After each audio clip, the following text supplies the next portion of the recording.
Good evening, racing fans. Welcome to racing action from Grand River Raceway for this Wednesday evening.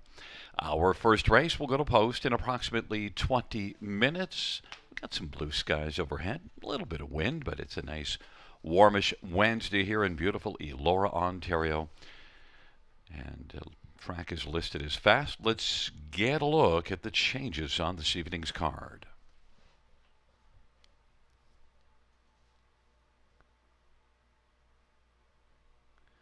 Note in race number 1, scratched is number 7, Leave It to Lucan. Race 1, scratch 7, Leave It to Lucan. Race number 2, there were no changes. No changes, race number 2.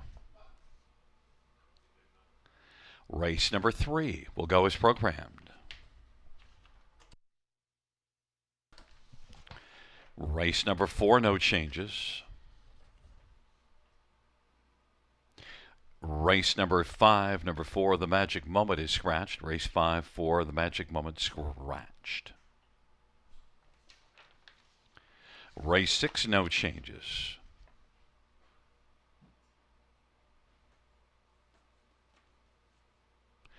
Race number 7, number 6, Renegade Beach is scratched. Race 7, scratch 6, Renegade Beach. Race 8, scratches of 2, Panthermonium, and 3, Treasures Watching. Race 8, scratch 2 and 3. Race number 9, scratched is number 6, Sports Duchess. And the 10th race, no changes. Once again, reviewing races 1 and 2. Race 1, scratched is number 7, Leave It to Lucan. And the second race will go as a program. Those are all the changes for this evening. And next up, we're going to welcome in our handicapper, resident handicapper, and co-host for the show, Sugar Doyle, live from Western Fair Raceway. How are you doing on this Wednesday evening, Sugar? We are doing great here, Gary, live from London in the Grand River Raceway studios. Yeah, happy to be with you. I guess we're into day 3 of a summer meet at Grand River Raceway. The river track has been real good. They've been getting over it quick, and coming up the other evening, they're matching a track record for the pacing mares, eh? Absolutely. And look, the races have been going fast, and I think it's going to be quick again this evening. Look, it was quick all last year. We've learned a lot from last year's racing about the horses that leave out of the center of the gate. You like 4, 5, and 6. And we had some shock on Monday night. We'll see if that's the way it plays out here. But one thing we noticed, I think, on Monday night, the front end speed held up well. We did see quite a few front enders take control, and when they get left alone there with Grand River, we saw it with the finale winner. Was it Hunter Hill? Or when he gets left alone, he gets very brave. Didn't see an eyeball the whole way, and really, really sharp win, and just.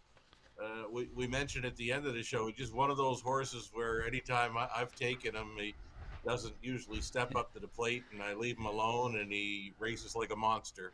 Yeah, we've described those horses as ones that you put on the list. Yeah, pretty much. And hey, speaking of lists, we circled up a lot that we're going to keep an eye on for next time out, and we'll likely see more of the same here this evening. Yeah, there's actually 2 different lists. There's the watch list, horses that you might want to bet the next time out, and then there's horses that you've been betting and they upset you, kind of like you just got on the list. Yeah, I've got a few of them. I got a few horses that I'll chase forever, and then I've got a few that I just can't get there on them. Yeah. But when there's a horse that I've loved for a couple of starts and they spit the bit both times, eventually when I'm off of them, I'm really off of them. I don't care what they do for a while. They got on the list. And once you get on that list, you got to really romp over the field to get off of it. Yeah, it's tough when they get on that the naughty list, we'll call it. Hey, when they get on the naughty list, it's really tough to get back into our circle, right? Absolutely. Well, you've got some horses that are on your circle for the pick five. We're going to be back at about 7 minutes to post time. You've got yourself a pick five ticket all queued up, and we'll see you again in just a few minutes, Sugar. Wonderful.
Hi, everybody. Welcome back to the show at Grand River Raceway for this Wednesday evening. A beauty of an evening for a horse race down around Elora and a little windy. We've got the wind here in London. We're in the Grand River Raceway studios in London, broadcasting with track announcer Gary Guy here tonight. And we've got some pick five plays to take a look at. Race number one, $5,000 guaranteed pool, pick five play right up front.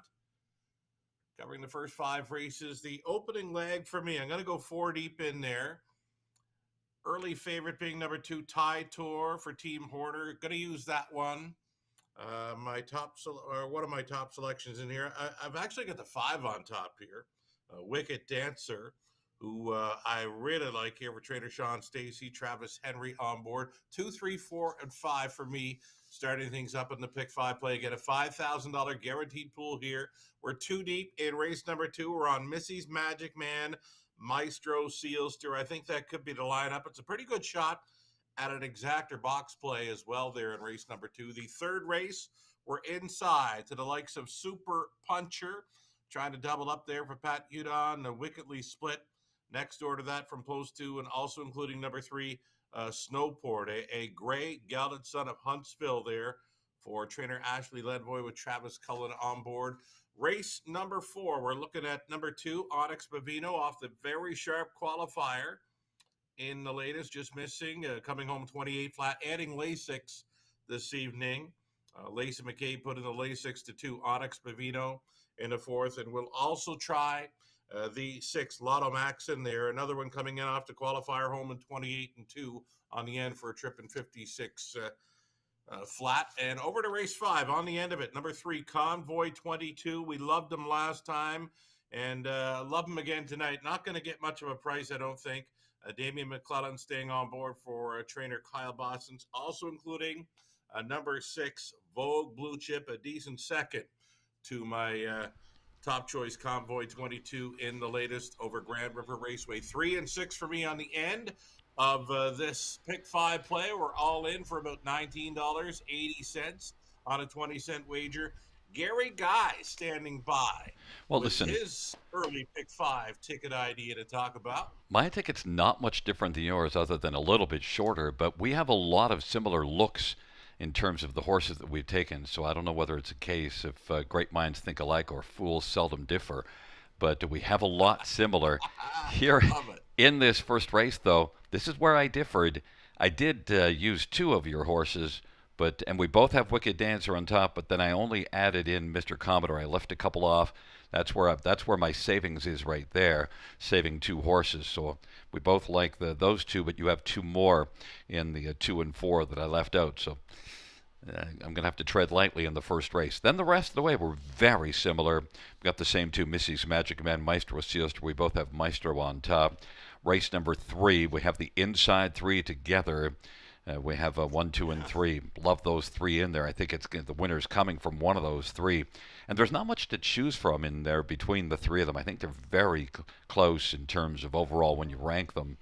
Race number 4, we both have Onyx Bovino and Lotto Max. And then turning to the 5th race, we both have Convoy 22 on top. I did add Larjon Levi, and you have Vogue Blue Chip, but we just flipped our second and third horses. We both went 2 deep, so we have a different one for second, but the ticket structure is pretty similar. But with shaving off 2 horses from the first leg, I keep it a little more economical, $9.60, because I don't have that giant sugar bankroll that you've been able to amass with all your handicapping winnings. Hey, we go dark all summer, and I'm picking up the odd job, Grand River Raceway, a few calls at Clinton.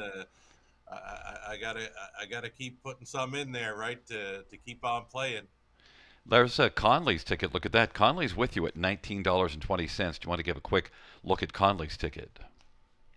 Yeah, he's 4 deep in the opening leg. He's hoping for a price player maybe to show up with the 2, 3, 5, and 6. 3 deep in race number 2, a group of trotters in there.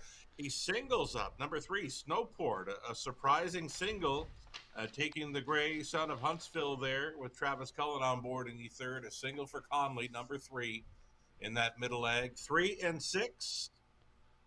All right, Woodmere Denny. and Look, Lotto Max in the fourth, and then he's going to go 40 on the end again. Race number 5, hoping for a price. Connolly is yeah, in to nice. go for 1920 And on a look at split 5. he left Onyx Bovino off of his ticket. So we both think he's dead wrong there, but we're going to find out, right? You betcha. I was kind of ignoring him a bit, and then I saw the qualifier, and then I saw them adding LASIK. So I'm looking for good things from that one tonight. Absolutely. Well, we're going to find out how it goes, but first up, we're going to have the post break coming up very shortly for race number 1, and then Sugar, you'll be back right after that first race post break coming up in just a minute.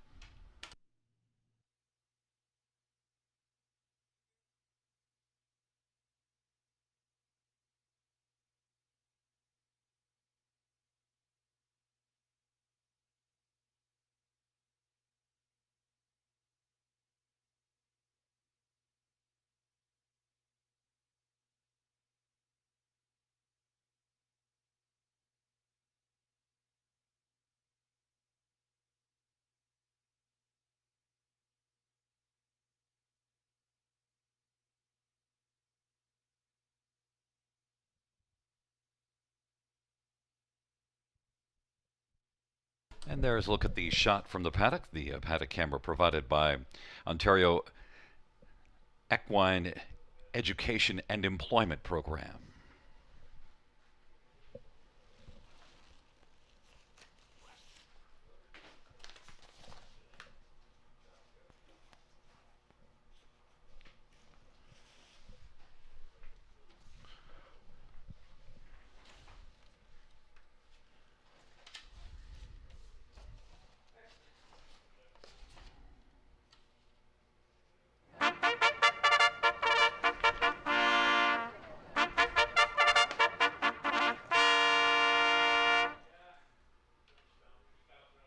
The post parade brought to us by Omega Alpha Pharmaceuticals, and on parade 1 is Country Grace. George Ketros drives and trains and is the owner. Number 2 is Tide Tour. It is Mike Horner driving and training for RAW Equine and Mark Horner. And number 3 is Mr. Commodore G. Heavers for Claire Bradshaw and Brian Jamison. Number 4 is National Tier. Anthony Hahn for McCrone and Laverne Turnbull. Number 5, Wicked Dancer. Travis Embry for Sean Stacy and Hudson Stenebred's William Hunter.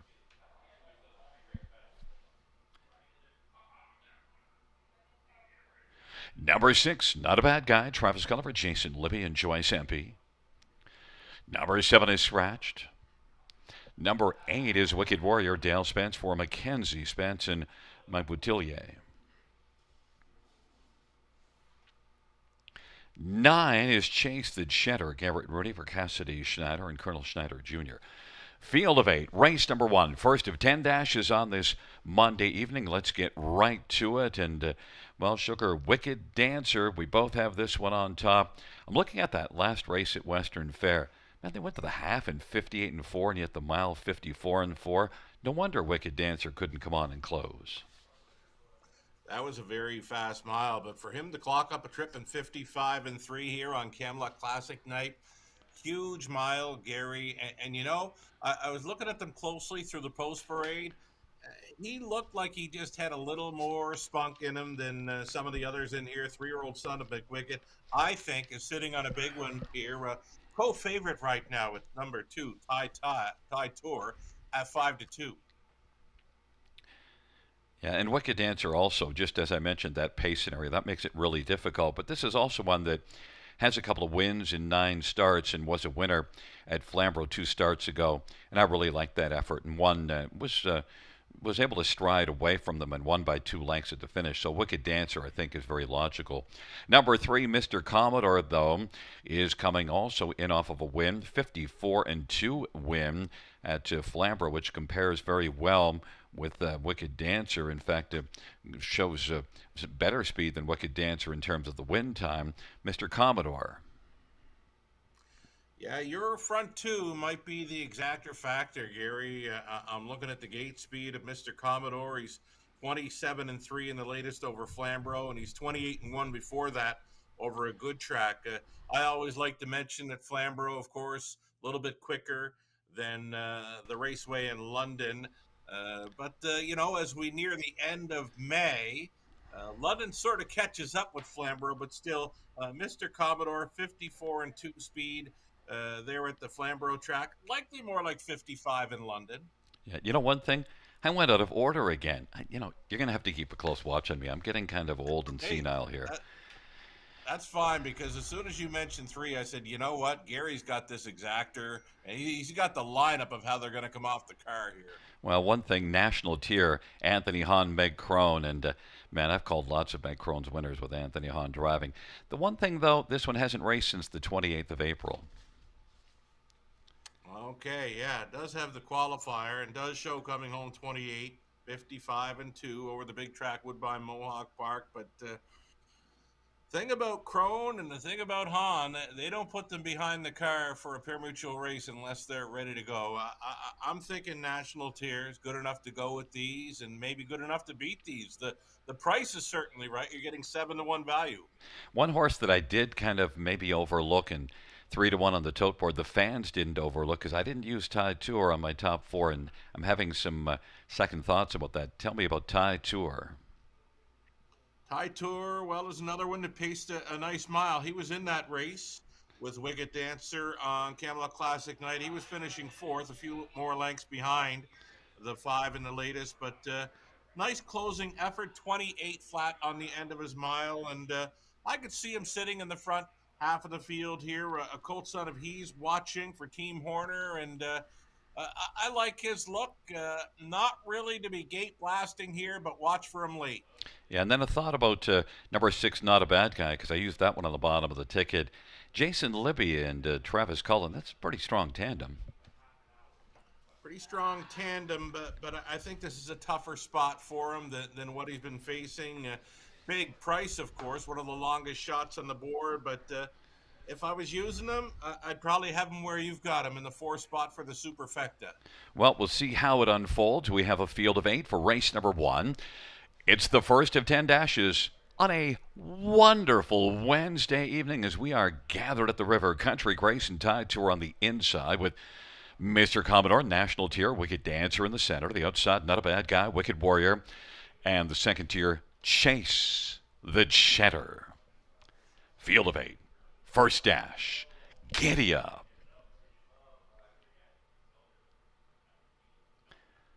Field for race number 1. All in position. Gathering speed. And there at the start of the rough, Mr. Commodore, Wicked Dancer, and National Tier. And then on the inside, Country Grace, and it is Wicked Dancer continuing to dance. And Country Grace and Tide Tour, and they're still dueling 3 wide. Wicked Dancer now 2 wide, trying to come on against Country Grace, who's now going to fill the pocket, and Tide Tour left well.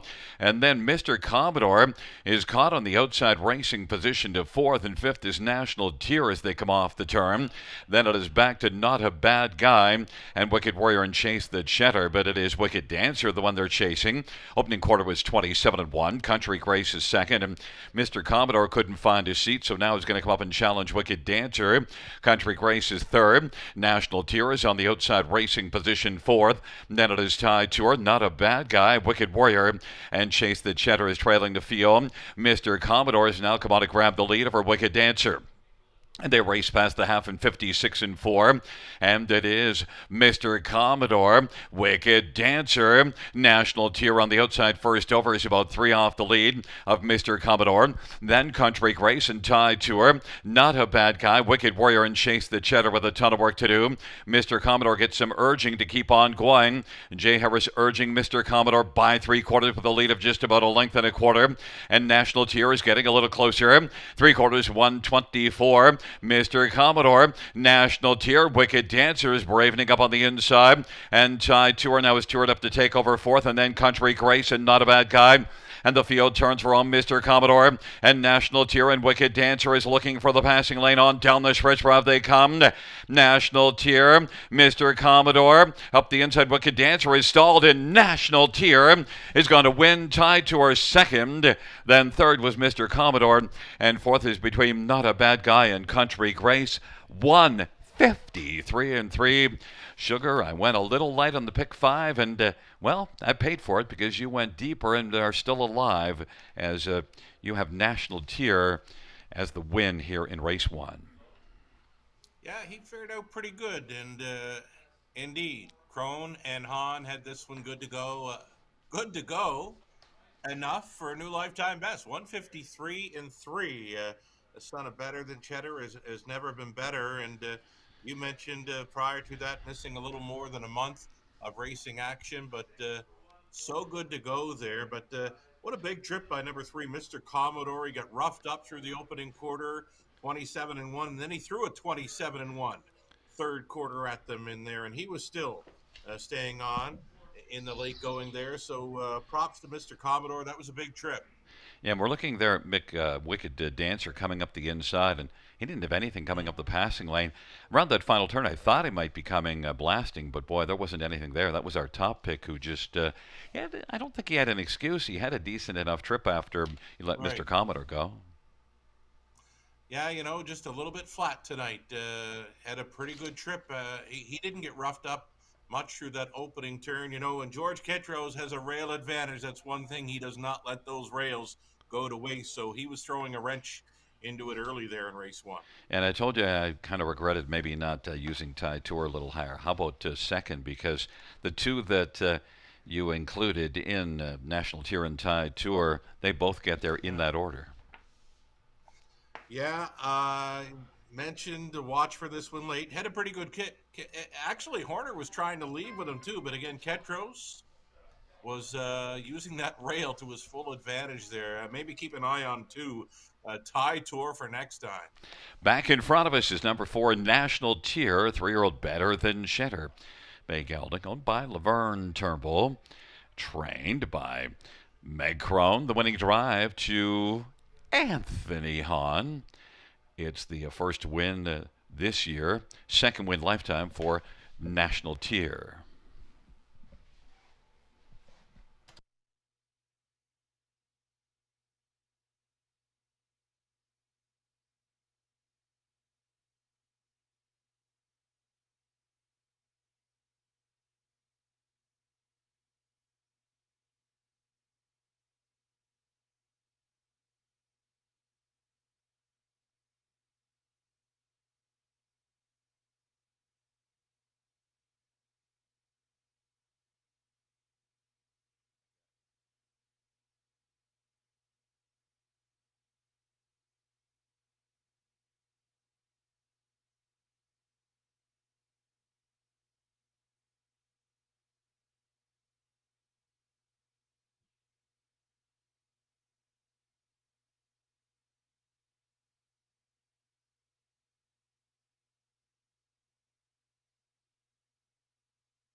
The first race payouts for National Tier, 980, 730, and 490.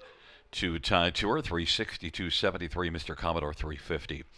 $2 exactor, 4040, dollar try, 8610. We have a dollar super of 599.85 and a 20-cent super of 119.97.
The first race order of finish from the top is a 523-164 scratch DNF 7. That's 523-164 scratch DNF 7.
Welcome back to the show, everyone. Going into race number 2, the start of a pick 4 play. Here's a $2,500 guaranteed pool. We're going to start things up with Trotters. Field of 6.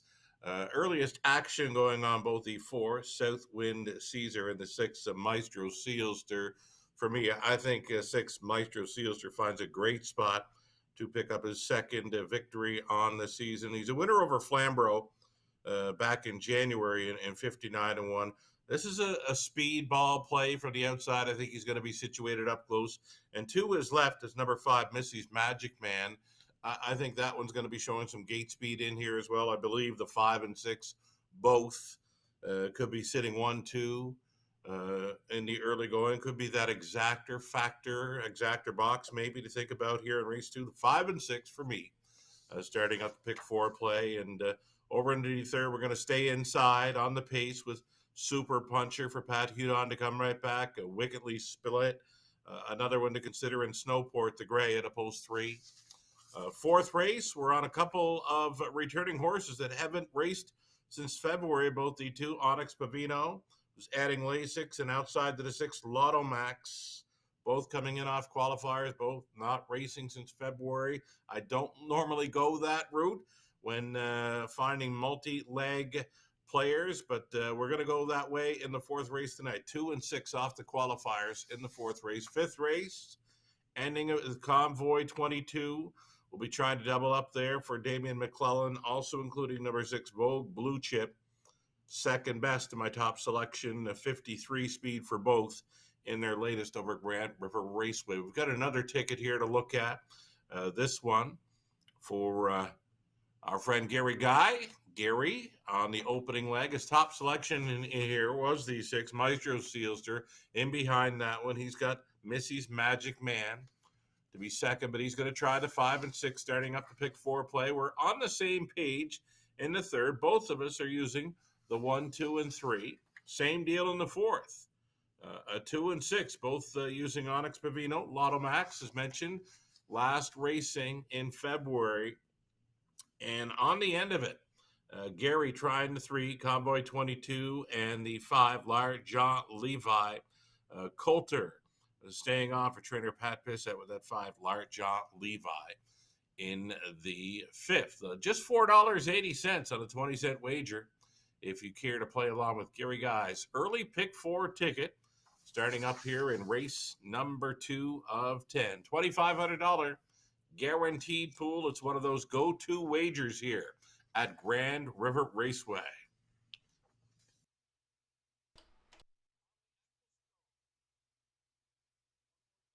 Connolly Ecclestone here. 3 deep for Connolly in the opening leg using 1, 5, and 6. He still singles up that gray Snowport in the third. Over into the fourth race with Meridetti. Lotto Max, 4 deep for Connolly on the end of his pick 4 play with a 1, 3, 5, and 6. Connolly is in for $4.80 as well on the 20-cent wager. That's what we have for you for pick 4. Ticket ideas, a post parade for race number 2 again. Trotters are next.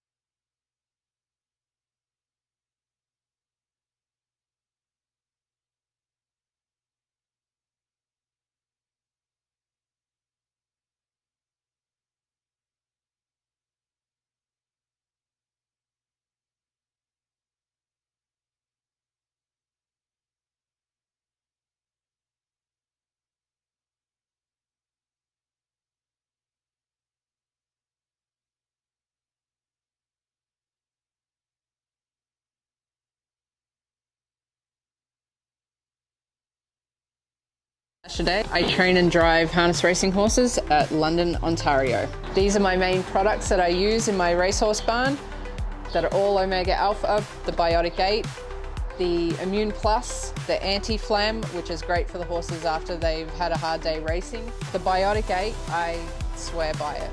Get all the dapples out, gets the old coat out, gets everything pumping and moving and makes the shine really come out.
There's a look at the paddock camera provided by the Ontario Equine Education and Employment Program.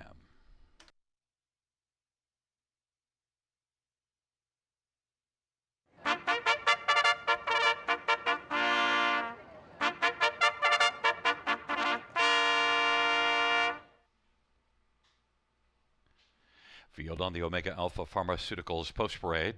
1A's top of the bar. George Ketros drives and trains and owns. Number 2 is Magic Hush. It is Paul McKenzie for Dr. John Chandler.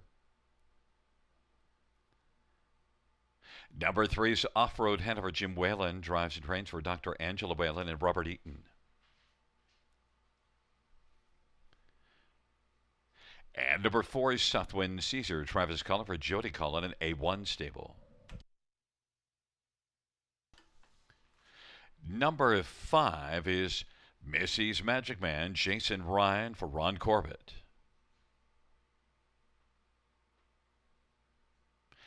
And number 6, Maestro Sealster. Sammy Filion for Julie Walker. Field of 6, race number 2. Let's get a look at this field. And Sugar, we're both on Maestro Sealster. But if you look back 2, 3, and 4 races ago, boy, it wasn't going well, but racing against much tougher. Was racing against tougher, and those post positions were just fair to work with as well. Over London had a trailing spot, and then the outside post 7, and even that post 5 at Flamborough didn't do him any favors. But last time out, a little bit closer, with them finishing 4th, only beaten a length and 3/4. He was the favorite in there as well. Maestro Sealster finds a great spot, getting some class relief, and I think the speed's got to come from the outside too, the 5 and 6 here. It tells you a lot about what the fans thought about the post position, the class drop, because 93-1, May the 24th, then drops down to a level that's about similar to this one and was even money. There's a look at Maestro Sealster, looking pretty good on the track. Number 5, Missy's Magic Man, had a couple of wins in the month of May.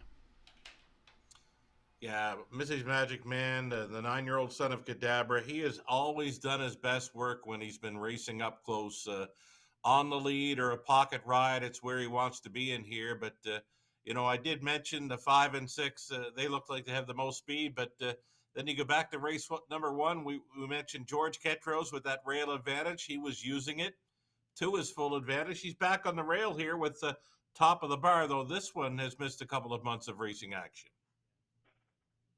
Yeah, and you do see a line here for top of the bar that's kind of interesting. March the 7th in London. That's one that had to catch your eyes. Now, look, it was only a mile of 2:02, but Battle Tough. Yeah, another one of those horses that seems to do well when racing up close. I mean, we're talking about Missy's Magic Man and top of the bar that love to get those trips up close, either on or near the lead. This one was grinding away that day, Gary. It was first up forever and just wouldn't go away. A grit grinding victory for this one, but I'm just not sure what to expect after missing a couple of months. I mean, the qualifier over Grand River Raceway 2:02.1, good enough to go with these. I just don't think he's good enough to hit the top 2 here. And then one more to touch on is number 3, Off-Road Hanover. Last race was a bit better, beaten only 2 3/4. And, that was in a class that's similar to this one. You do see a couple of third-place finishes back in the month of May. Yeah, the son of Trixton, pretty good check getter, and does show that 58 and 1 mile in the latest. Ed Hensley was on board. James Whalen goes on board. Jim Whalen on board, and just limited action in the sulky for Jim this season. Well, he's done enough driving in his career that doesn't Oh, need for to just sure. go around for the fun of it. And look, it's a field of 6 here for race number 2. Sugar, we're going to find out if this 6 can live up to the 3-5 on Maestro Sealster. Top of the bar, Magic Hush on the inside, and the center Off-Road Hanover, Southwind Caesar. To the outside, Missy's Magic Man and Maestro Sealster. Field of 6. The second dash.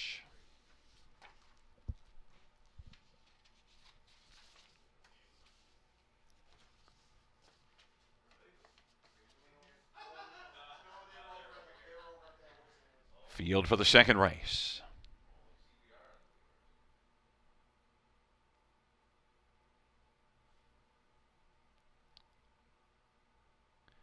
Field for the second race. At the start of the rough, Missy's Magic Man Maestro Sealster from the outside, and Southwind Caesar. Magic Hush top of the bar, and Off-Road Hanover's back trailing the field. But right now it is Magic Hush and Paul McKenzie who's got the early lead. Southwind Caesar is second. Maestro Sealster top of the bar. Then it is Missy's Magic Man and Off-Road Hanover, and off-stride Magic Hush. So still driving on the outside is Maestro Sealster and wants to come on against Southwind Caesar. Maestro Sealster is driving on the outside and still pressing the issue. Off that opening quarter at 27-4. Maestro Sealster now clears, but had to work hard to get there over Southwind Caesar. Top of the bar is third. Then it is Missy's Magic Man, Off-Road Hanover, and Magic Hush after that break is trailing the field. 27-4 opening quarter, and up they race to the half, and it is Maestro Sealster leading a length and a half over Southwind Caesar, and top of the bar's third. Missy's Magic Man, then Off-Road Hanover, and Magic Hush six in a line, half of 59-2, a 31-3 second panel. Maestro Sealster 2 to 5 on the board. Southwind Caesar, Travis Cullen is staying close in the pocket. Top of the bar is third. Then Missy's Magic Man, Magic Hush, and Off-Road Hanover is trailing. Maestro Sealster racing on by 3/4 has a lead still of a length and a half. 3/4, 129-1, 29-4 third panel. Maestro Sealster and Sammy Filion, no urging just yet. Lead of a length and 3/4. Southwind Caesar, top of the bars third. And then racing for his Missy's Magic Man, then Magic Hush and Off-Road Hanover on down the stretch right for Maestro Sealster. Southwind Caesar up the inside, trying to pull the upset. Maestro Sealster, though, game to the finish. Maestro Sealster is going to win. Southwind Caesar was second, and third is between top of the bar and Missy's Magic Man. Maestro Sealster 159-4. Well, we get a chalk win here in the second race, but well, at least you keep that pick five humming along. Nice to keep that humming along. It wasn't looking good early when Paul McKenzie sent Magic Hush on out of there, but things looked better when that one went to the gallop and Maestro Sealster was able to finally clear. He pressed through that quarter, 27-4, and just enough to hold on for a sub 2-minute speed victory here. Maestro Sealster good to go. Winner by about a half length. Yeah, and then you also see Southwind Caesar actually is one that neither one of us used and talked about. And look, last race last August, so good reason, but had 3 qualifiers. The thing is, it's the Jody Cullen barn. That's right. You always have to take a close look at the Cullen barn horses. And this one, for me, I just couldn't include them off the soft miles in the qualifiers. 2:03, 2:04. I figured we were going to be seeing some sub 2-minute speed in here. But Southwind Caesar, decent trip. Maybe to be looking for that one next time. I mean, he did show some pretty good trips around Georgian Downs last season, 57 and 58 speed. Yeah, and that was in against tougher. I faulted Southwind Caesar the same way, just kind of thinking, I would have liked to see a little more speed in the qualifier, but right. Well, they don't pay you for going faster in the qualifier, and came out here and raced very credibly, so we'll have to watch that one in the future. But it is, we got the 2 that we liked, the 6 and 5, had split by Southwind Caesar and then top of the bar.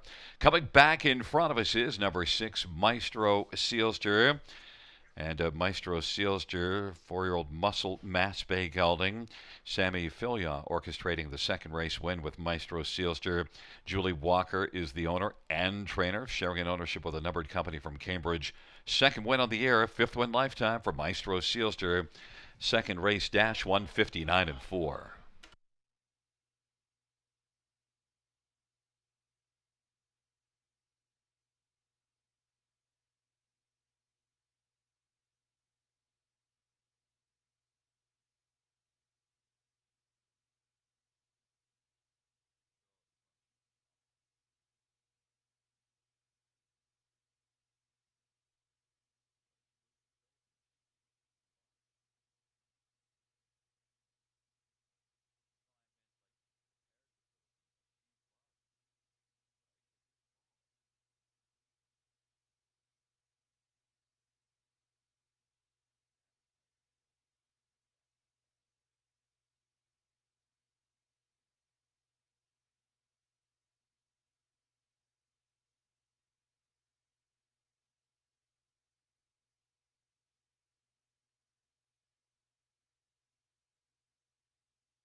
The second race payout, 6 Maestro Silster, 280, 210, 210.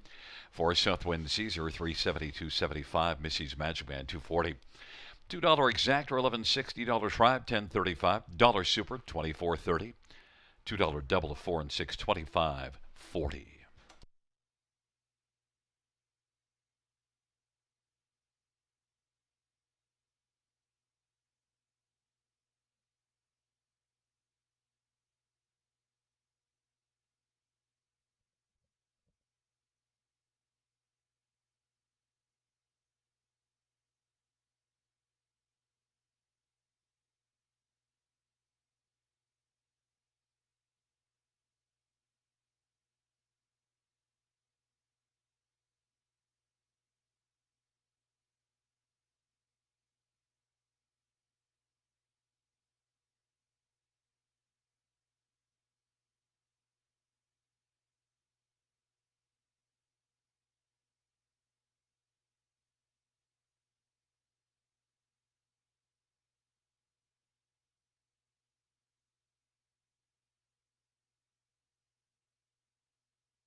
The second race order finish from the top is a 456231. That's 456231 on the bottom.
Field for race number 3 on Post Parade, the Omega Alpha Pharmaceuticals Parade, and one is Super Puncher, Pat Houdon, driving and training for Tom L. Mechanical and William Cripps.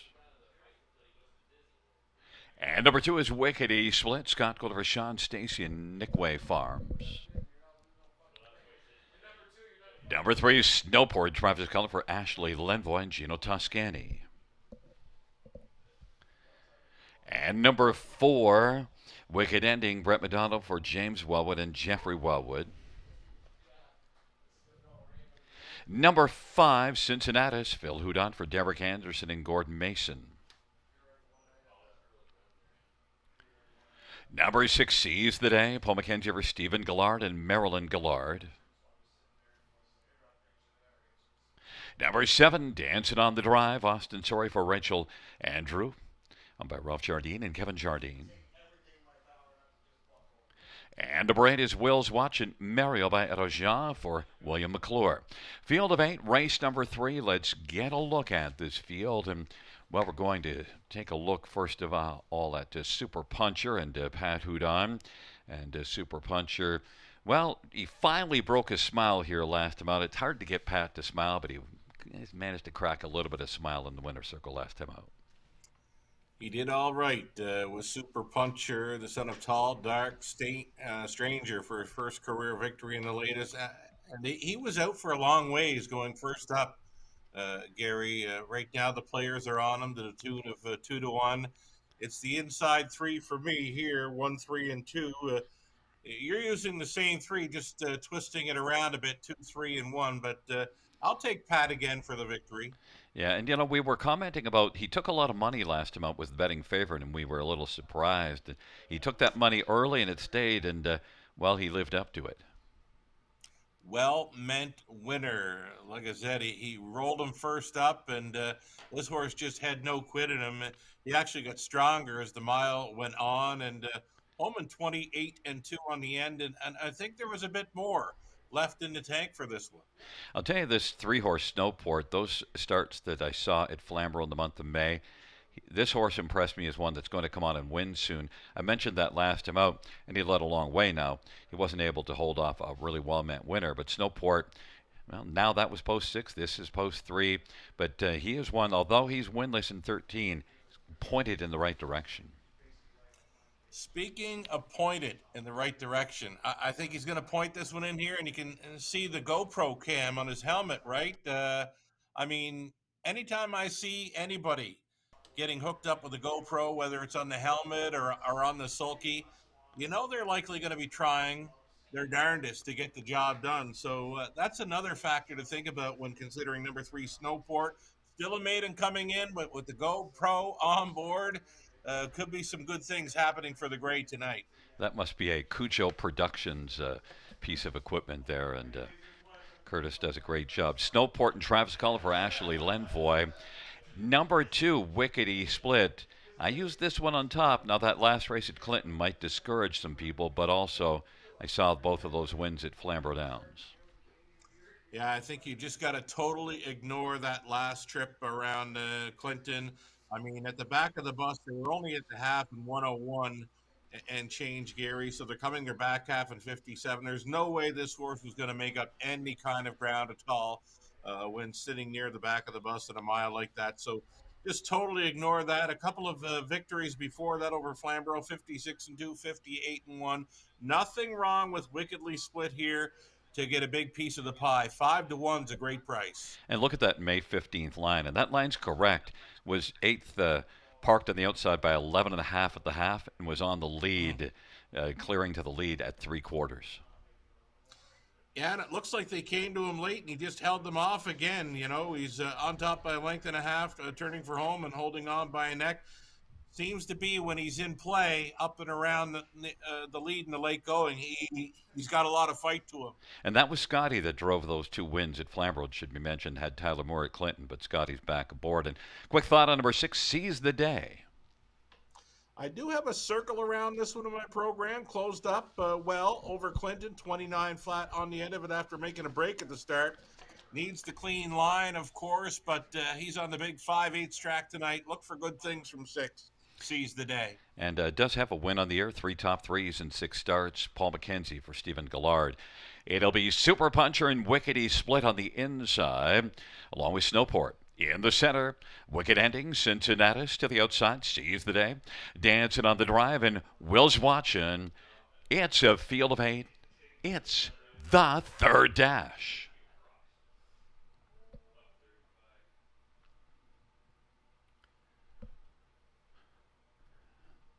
Field 4, race number 3. Moving into position.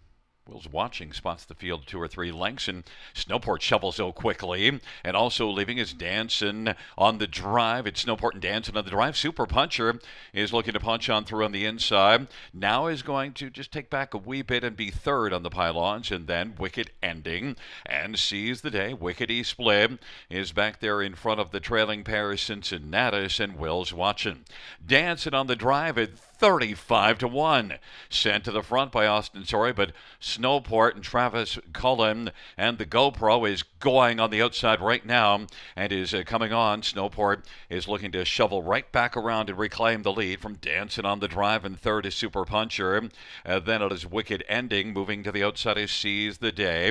Wickety Split, and then it is back to Cincinnatus and Will's watching. Off at 27-2 opening quarter, the field heads their way on up towards the half, and Snowport has a lead of a couple of lengths. There goes Super Puncher now, and Super Puncher moving up quickly, wants to punch out Snowport, and also Seize the Day now is coming on the outside, and Super Puncher has taken over. Snowport could not hold off Super Puncher, and then Seize the Day, then racing for Danson on the drive. Wickety Split took to the outside, but flattened out a bit on the outside. Wicked Ending on the inside is still holding on to fifth, as Wickety Split is sixth and not advancing, and then it is Cincinnatus and Will's watching, but Super Puncher on by 3/4, 125-2, a 27-2 third panel. And it is Super Puncher, who's got a lead of about 3.5 lengths over Seize the Day. Now Wickety Split is flying, but has a ton of work to do. And it is Super Puncher, Seize the Day, and Wickety Split on down the stretch drive. Off that sharp 3/4, Super Puncher continues on. Super Puncher, Seize the Day, and Wickety Split. Super Puncher wins it. Then Seize the Day, Wickety Split, and Wicked Ending, 155-3. Super Puncher and Hurricane Hudon in race number 3. Your top one lived up to your top billing there, Sugar. Yeah, we mentioned there was likely more in the tank from his latest victory, and sure enough, there was. He comes right back and shaves 2 seconds off his life best to take a new mark of 55-3. Big third quarter, Gary, 27-2, putting separation on them, but that 6-horse Seize the Day for McKenzie, game to be second in there, a few lengths back, but still he paced a big one because he was out a long ways. Yeah, and also if you're wondering why Wickety Split couldn't close, I mean, a half of 58 and a mile of 55-3, that third panel, you're not going to close much if you put up a 27-2 third panel. Sure thing, and he was caught up in a bit of traffic too, just maybe another one to think about for next time, right? He got along just fine to finish third. Yeah, and look, I mean, just Super Puncher was really super, and I guess you called it when you watched that win last month. If you just look at the lines, I won by half a length, but he was impressive, and you picked that up. Yeah, you know, this is a really nice son of Tall Dark Stranger. One thing about Tall Dark Stranger, he kind of stamps them. They're a lot of them are looking alike there with the big neck, and here we see Paul or Pat Hudon. Just trying to get this fella calm, cool, and collected, returning for another winner's circle photo. So It looks yeah, like he's not misbehaving or anything, but you know, he likes to keep a close eye on him for sure. it's fun watching Pat hop there. We got the Hudon hop as he's trying to just keep on trying to get that horse set up. And look, I love watching Pat win because I teased him about that he never smiles. The guy just is Mr. Smiley. He'll be smiling for this one, I'm sure, and he could maybe use an assistant for this one now. I think he was kind of by himself. Well, he had a few people in the winner's circle there with him last time out, but maybe he could use a hand with this fella because this is a really nice horse, Super Puncher, but Pat might have his hands full. He does right now. Yeah, and look, this is one that was meant to be a good horse, $60,000 yearling purchase, and Right. is still just a 3-year-old. Wasn't racing all that well at Mohawk, but got away from the big track and came here. I think he's found the place that he likes. Nothing wrong with getting some confidence. Nothing wrong with getting a couple of heart-building wins. Maybe this horse just keeps on going forward now. Yeah, and we were worried about Seize the Day. Well, Seize the Day managed to get a flat line and came on and finished second. So did split the 1 and 2 that we like. 1-6-2-4. Coming back in front of us is number 1 Super Puncher and a smiling Hurricane Hunan. Super Puncher, 3-year-old tall, dark stranger bay gelding, owned by Tomei Mechanical and William Cripps and Nelson Craig. Pat Hudon's also the trainer. 2 wins in a row for Super Puncher, 2 wins lifetime.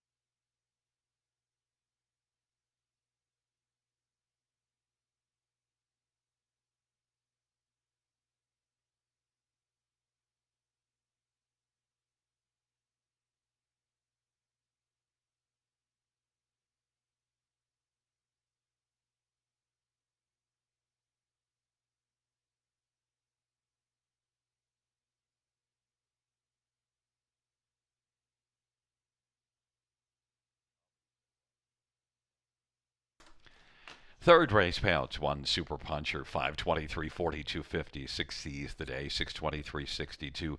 Wickety Split, 450. $2 Exactor, 32.80. Dollar Try, 110.40. Dollars Super, 361.50. 20-cent Super, 72.30.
The third race, order of finish in the top, is a 138-45276. That's 138-45276 in the bottom.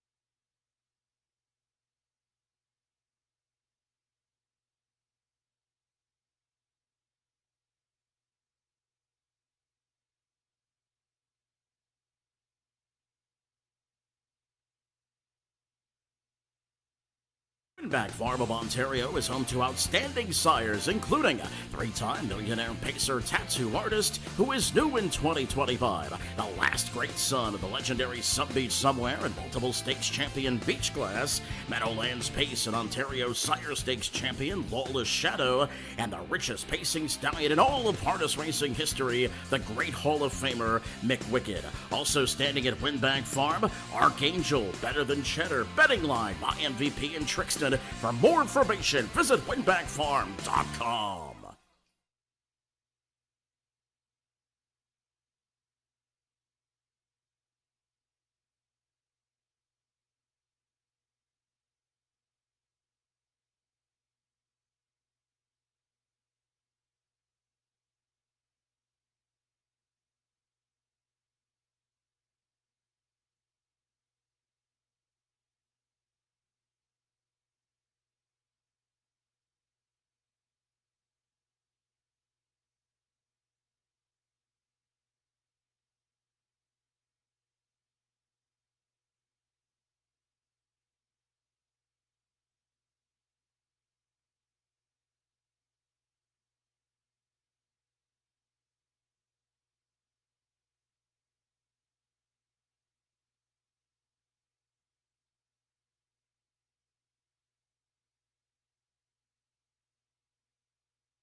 Field for the fourth race on parade. 1 Highland Hot Sauce. Travis calling for Michelle Bowen. Number 2 Onyx Bovino. Jay Harris for Lacey McCabe and Glenview Livestock.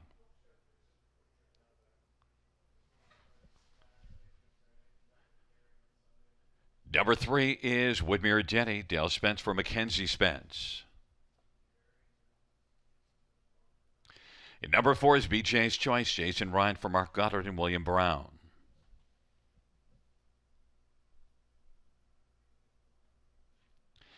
And number 5 is Hollywood Dale, Garrett Mooney for Cassidy Schneider and Frank Cervalotti. And number 6, Lotto Max, Travis Henry for Dale Fritz and Edward Aitchison. The fourth race parade presented by Omega Alpha, effective supplements through science trusted since 1992. Well, Sugar, you've been trusted a long time as well, so I'm going to entrust you to have the top 4 here. Onyx Bovino, second last in that qualifier, but it's the back half that caught your eye. Back half indeed, back quarter, 28 flat even. And you know, if you look over in the program to last season, Life Best came over Grand River Raceway. It was 52-1 speed as a 3-year-old. Now he's yet to hit the board in 2025, but I like the fact that he's been freshened up. I like the fact that he's back on the track where he pasted that 52-1 life record last summer. And here's the GoPro in play again. Jay Harris gets the GoPro, and Onyx gets the Lasix. Yeah, and look at the thing with Onyx Bovino is this is one that you see those quarters get gradually faster through the race. Opening quarter was slow, but then finished it up strongly. So, and look, I've seen this horse race before. Look, last year earned just under $2,000 a start. So, Onyx Bovino 6-5. I think it's just a legit one in here. The one that we both agree is the play on the exactor ticket and might well be the favorite on the exactors will be 6 Lotto Max. I'm stepping outside my safety zone here, Gary, because I don't normally take my top 2 coming in off of qualifiers here. I'll try one now and then, but this could almost be a first for me in picking horses in Ontario. I'm taking the exactor play with 2 and 6, both coming in off of qualifiers. Both have not raced since early February, so kind of outside my safety zone, but I'm going to stick to it here. Number 6, Lotto Max, another one that chose a decent back half in the qualifier, missing by a head to finish third. Home in 28-2. Dale Fritz was on board for that. This one reuniting here, maybe with Travis Henry. Travis Henry might be thinking of sending this one. That's outside post at Grand River in the qualifier. Dale had him up at the quarter sitting second in 27. So there's tons of gate speed, Gary. Yeah, and you do see this one also making more than 50,000 last year in 20 starts. So he is one that's already proven to be a pretty effective horse. Others, number 1 Highland Hot Sauce is a one that was a little saucier last time. Didn't leave a bunch from post 1 though. There is not a whole lot of gate speed. I know I followed this one closely when on track at Grand River last summer. I like this horse because he always had a nice kick at the end for the most part. If he can leave a little bit better, just have him sitting maybe 3rd or 4th in the early going. Travis Cullen going right back on board to drive him here. Nice mile last time out, Gary. 53-4, home in 28-2. So more than capable of getting the job done here. And the price is right, 6-1. Another horse that paced in 53-4 here last time out, BJ's Choice. That was a much better start than the ones before that. Right, he sat 4th, finished 4th, just ahead of Highland Hot Sauce in the latest. Jason Ryan recently picking up his 2,000th career driving victory. He's got a handful here. This horse is very sharp going in behind the car, Gary. I always like to watch the body language of horses lining up behind the gate. This 4 is certainly catching my eye late. Well, it's a field of 6, and the one that caught the fans eye the most, and our top pick is number 2, Onyx Bovino. 6-5 is the favorite. Lotto Max is that second choice at 5-2. It's Highland Hot Sauce, Onyx Bovino on the inside, Woodmere Denny, BJ's Choice in the center. The outside, Hollywood Dale, Lotto Max, field of 6. Race number 4. And the field for the 4th race.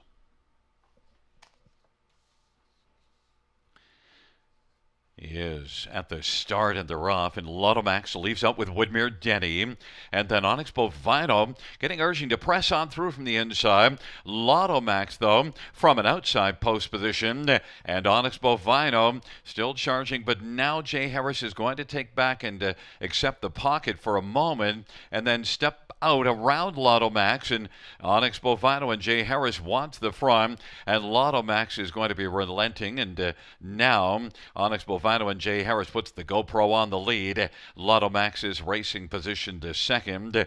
Woodmere Denny is racing third in front of Highland Hot Sauce, opening quarter 27, trailing pair, BJ's Choice and Hollywood Dale. And they head up towards the half. Onyx Bovino leads for Jay Harris with Lotomax and Travis Henry. Racing position second. Highland Hot Sauce is already underway on the outside and has taken over third. Woodmere Denny fourth to the inside. BJ's Choice follows the move on the outside of Highland Hot Sauce, and Hollywood Dale is trailing the field. It is Onyx Bovino moving well on the lead and is in front by about 3/4 of a length. Highland Hot Sauce on the outside getting a little closer, looking to be saucy against Onyx Bovino. And then Lotto Max is on the inside third. BJ's Choice, Woodmere Denny, Hollywood Dale. Field hustles their way by 3/4, 125 and 3. And Onyx Bovino now has a lead of a length and 3/4. And on the inside, Lotto Max is reclaimed second. Highland Hot Sauce third as the field is about to turn for home. And then BJ's Choice and Woodmere Denny and Hollywood Dale on down the stretch drive. Onyx Bovino continues on. Getting submerging though. Lotto Max is a length and 3/4 back. Drawn to the outside. Onyx Bovino, Lotto Max. Onyx Bovino wins it. Lotto Max was second. Woodmere Denny third. And Hollywood Dale fourth, 154 and 3. Onyx Bovino went off at a short price and even money, and then raced like an even money horse should. Yeah, he was so good to go in his return to the races tonight, Gary. Nice winning mile, getting off the schneid here in 54 and 3. His first on the board finish in 2025, and it comes right off the bench, and now he's back in play and winning quite easily here. Number 6, Lotto Max, had every chance, finishing second best. It was that nice second quarter breather, I believe. 30 and 4 was able to tap it up a bit, and then they'd have to pace a whole lot more to be able to track him down the late going. It wasn't going to happen. Yeah, and we were worried about Onyx Bovino racing off of a bit of a layoff, but he was sharp. He needed that second panel breather, though. He had to do a bit of work early to get his position. Definitely. Jay Harris, you knew he wanted to control things by pushing on out of there and protecting his inside lane. He did let Travis go, but it wasn't for long. As you mentioned, he popped right back out. He wanted him on the lead. The earplugs were out early. The gloves were off early, but that big breather through the second panel was all he needed. It's probably going to be a pretty short price exactor, but it's the one that most people will be betting, and at least you get to cash the ticket. And you and I both had the 2-6, along with everybody else. Yeah, and I got to mention, you're ice cold on that superfecta. Nice hit, Gary. Yeah, 2-6-3-5. If you're going to have a short exactor, then you might as well get all four in order. Thanks there, buddy. 2-6-3-5. Onyx Bovino back in front of us, bringing the GoPro back into the winner's circle. And a 4-year-old bettor is Delight May Gelding, owned by Glenview Livestock, trained by Lacey McCabe. First win of the year, 10th lifetime. Onyx Bovino takes race number 4.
The fourth race payouts to Onyx Bovino, 410, 310, 230. 6 Lotto Max, 450, 320. 3 Woodmere Denny, 320. $2 exactor, 20.70. Dollar try, 29.35. Dollar super, $113.20. Super is 22.60.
fourth race order of finish from the top is a 5-1-3-6-4-2. That's 5-1-3-6-4-2 on the bottom.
Field for the fifth race on the Omega Alpha Pharmaceuticals post parade. And one is scratching an itch. Garrett Rooney for Scott McNiven and Lenore and Eric Prince. Number 2, 5-Star Lou, Travis Henry for Sean Stacy and Landmark 17 Racing and Dan Mokrich and Stephen Downey.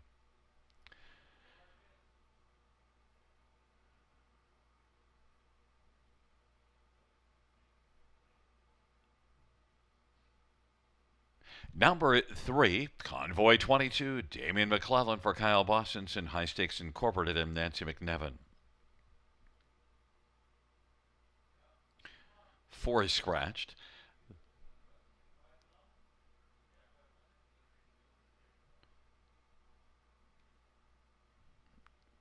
Gary, just keep going. Number 5 is Larjon Levi, Scott Colder, Patrick Bissett, and Larry Lane.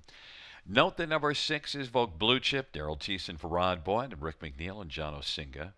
7, Mel's Legacy, Jason Ryan for Mark Goddard and William Brown.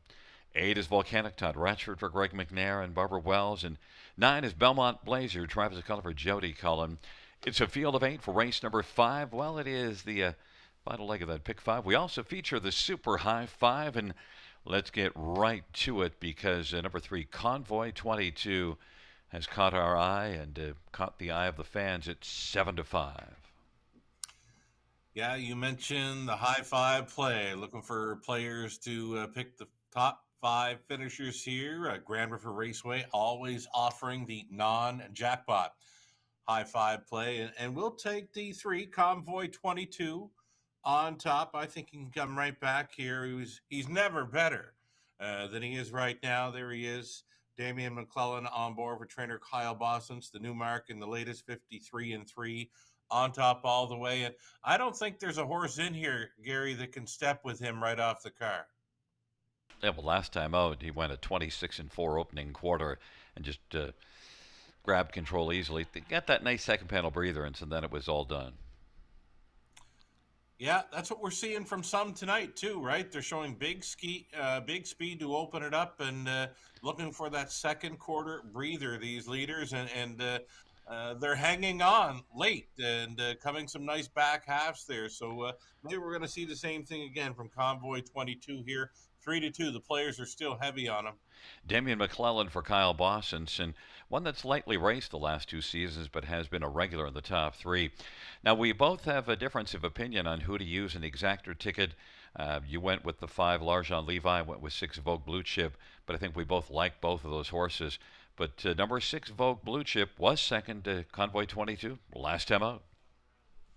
Yeah, he kept on coming into a fairly quick final half.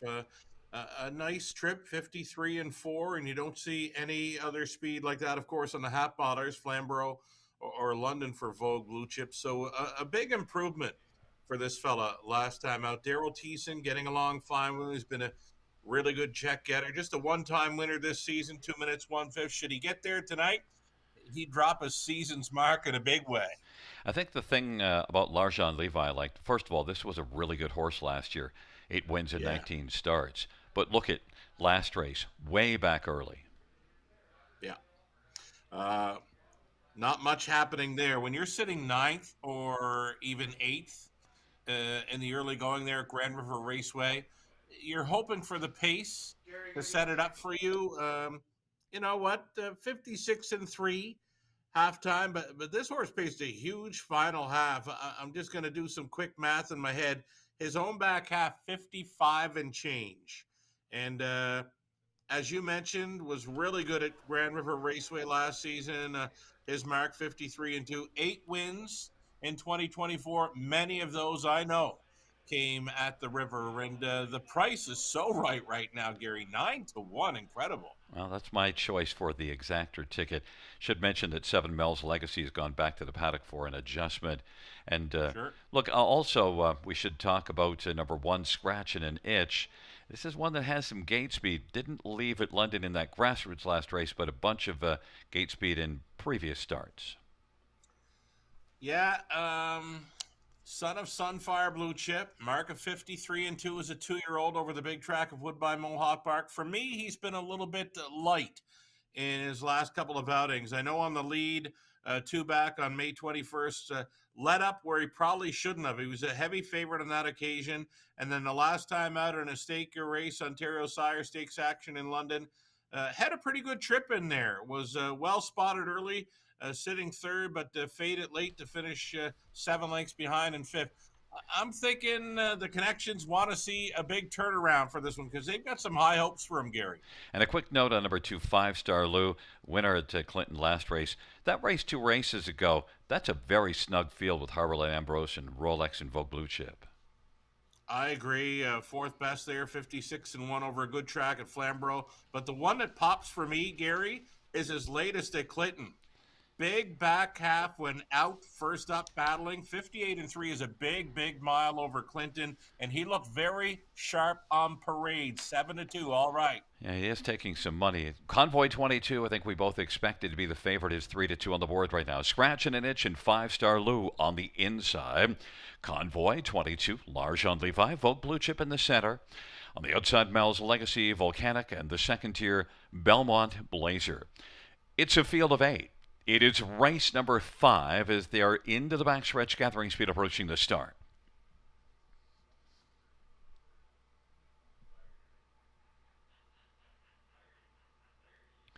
And the field for the 5th race. In position.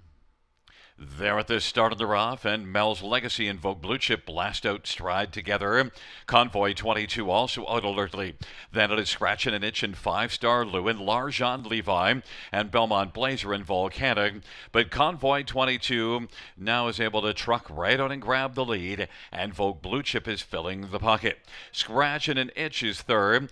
5-Star Lou is racing position 4th as they race their way off the turn, heading on up towards us, and then 5th in line is Mel's Legacy, works in front of L'Argent Levi. Now they race up towards the half of a 27-second opening quarter, and the trailing pair, Belmont Blazer and Volcanic, and fronting the field, Convoy 22. Vogue Blue Chip is getting a nice trip in the pocket, and racing third is Scratch and an Itch. We're angling to the outside, racing position 4th is 5-Star Lou. Now popping out from third goes Scratch and an Itch as they work their way into the backstretch, and Scratch and an Itch has come on to take over second. Convoy 22, Scratch and an Itch. Vogue Blue Chip on the inside is rubbed back a little bit, and then racing to the outside 4th is 5-Star Lou. Then it is Mel's Legacy, L'Argent Levi, Volcanic and Belmont Blazer. Convoy 22, Scratch and an Itch, and Garrett Rooney is getting closer at 5-1. Convoy 22 and Damien McClellan leading to the top of the stretch, 3/4 and 124. Convoy 22 and Scratch and an Itch. Vogue Blue Chip, 5-Star Lou kicking in late, L'Argent Levi as the field turns for home. It is still Convoy 22 as they come on down the stretch drive. Convoy 22, Scratch and an Itch.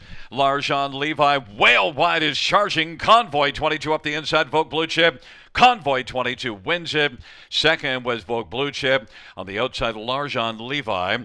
153-2. Convoy 22. Another fine performance, Sugar, by the Convoy. That's right, and another new lifetime best. It was 53-2 tonight. Damien McClellan put him where he had to be. That was on the lead, and he took on all comers. And I believe the Connections would be very happy in the effort with one Scratch and an Itch. Battled first up for a long ways. Quick third quarter tilt of 27-2 speed. It's looking like a 3, 6, 5, 1, and 2, and you know who had those numbers? That high five, Gary. You know who had those numbers, right? Oh, I was all over it. It's not going to pay a lot, but when you get it dead straight, it's paying a lot better than not cashing. Look at, there it is. Yeah, I think there's a little come from this, but the fact that Grand River offers the non-jackpot high five play, for me, it's a go-to wager. I love the high five. Yeah, and look, that's quite a job to nail it because it's really hard to get a high five straight because, you get some horses backing away late. And look, a nice job by Vogue Blue Chip to still stick around for second because I kind of anticipated that eventually he was going to drop out of it. Yeah, Vogue Blue Chip, you know what? Going up through that third quarter where I mentioned 27-2 speed, it looked like he might have been showing up with a flat performance, but great to see him come on back. Bo Blue Chip, Daryl Thiessen teaming late to find some room towards the inside and getting in for the deuce there. Yeah, it all played out well for the top five in here. Though Convoy 22 makes it two in a row and goes home with another new speed badge. I think a horse that now might have earned a little more respect. You said scratching an itch, come up a little short the last couple times. Finished fourth here, but raced really tough. Yeah, like I said, I'm sure the connections were loving this trip. I mean, he didn't let up at all, and a hard-fought battle through that third quarter, and was right there with them in the end. It's a 3-6-5-1-2. It's a sugar straight high five. Back in front of us is number 3 Convoy 22, 4-year-old Better Than Cheddar Bay Gelding. High Stakes Incorporated owns along with Nancy McNevin. Kyle Bosson's the trainer. Damian McClellan's the winning driver. It's the third win this year, fifth win for Convoy 22. 153-2, a new career mark.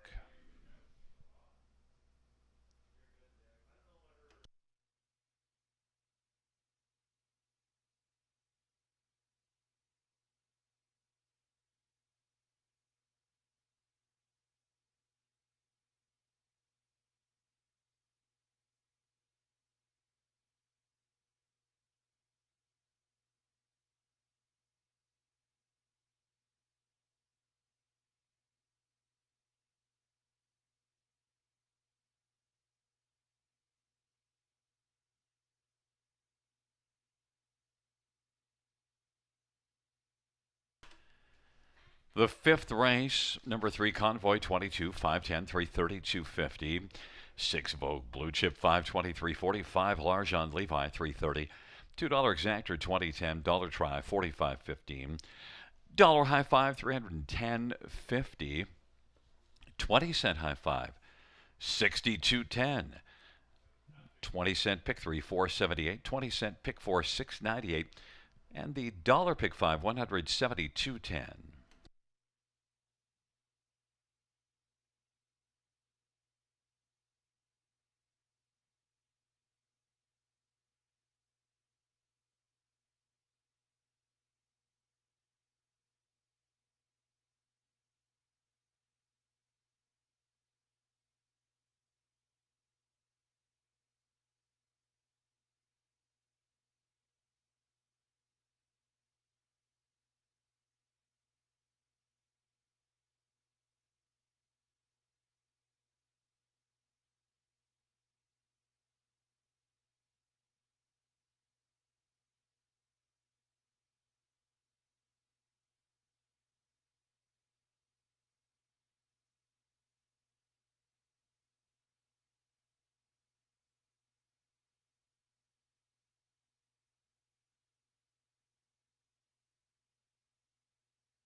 Fifth race order finish from the top is a 451 scratch 32768. That's 451 scratch 32768 on the bottom.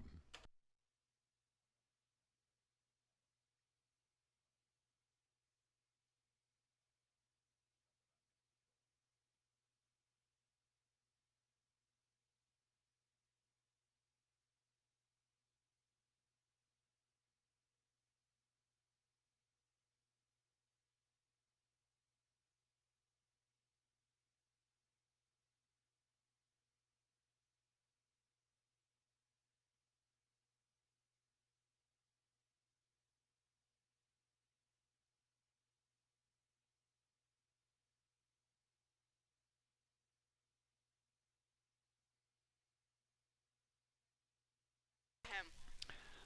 Look at that sunset, Sugar. That's a beautiful shot by our camera crew. And how about the beautiful shot you had there with that high five in race number 5? And I want to give you a little short shrift. It paid 310 times the money that you would have invested if you just took your numbers straight. And you also nail yourself a pick 5 as well. Things are going well. And even the race before that, where yeah, we were both on that 2-6 exactor. I mean, you were mentioning, well, it might not pay much. $20.70 came back on that 2-6 exactor in the fourth. So I've been watching prices on exactors, tries, and that high five, and all the rest of them. Prices are coming back great tonight, Gary. Yeah, the other thing to mention is that you spent about $19, $19.20 on your pick 5. I think you should have just spent 40 cents because your second horse won the first race and then your top one won the second, third, fourth, and fifth. You could have just saved a few dollars and saved it for the 6th race here. So listen, fans will be wanting to know, well, Sugar's getting this all correct. Who's he got here? Well, let's hope the good times continue to roll here on the back half of this Wednesday evening program at the River. We've got a pick 5 play starting things up here. Race number 6 covers the final 5 races this evening.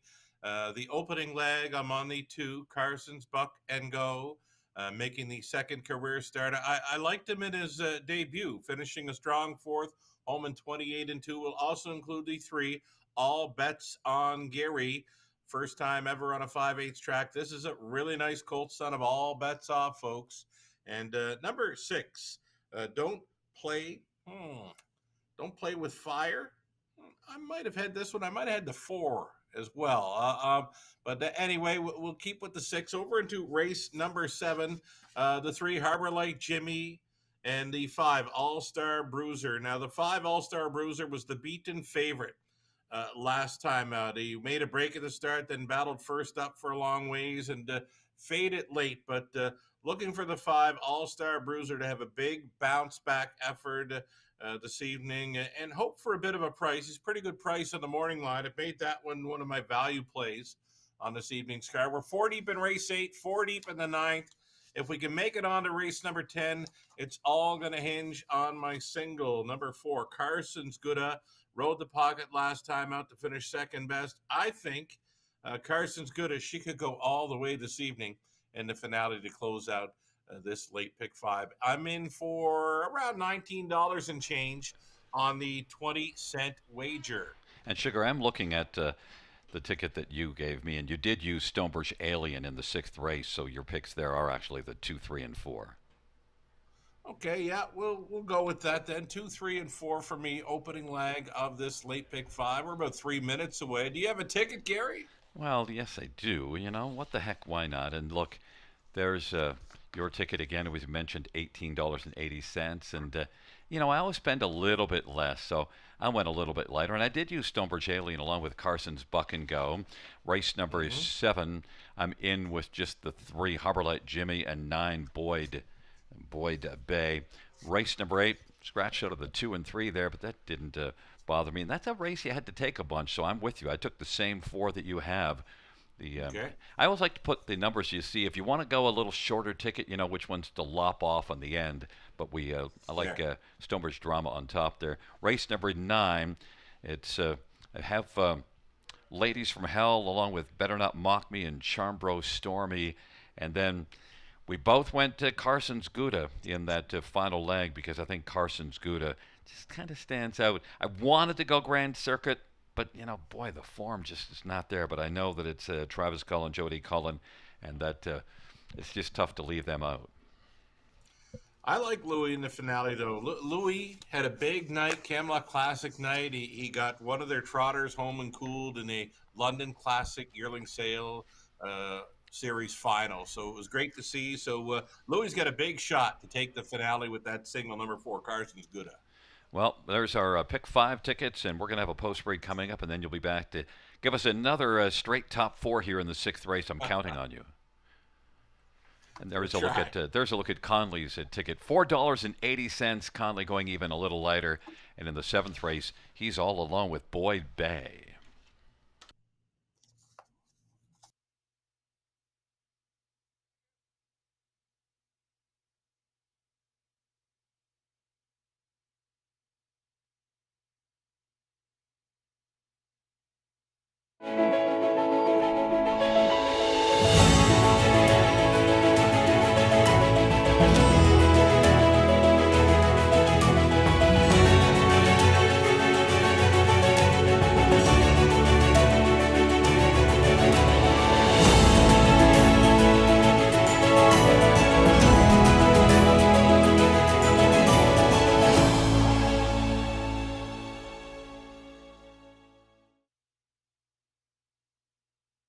There's a look at the paddock camera, the Ontario Equine Education and Employment Program paddock cam shot.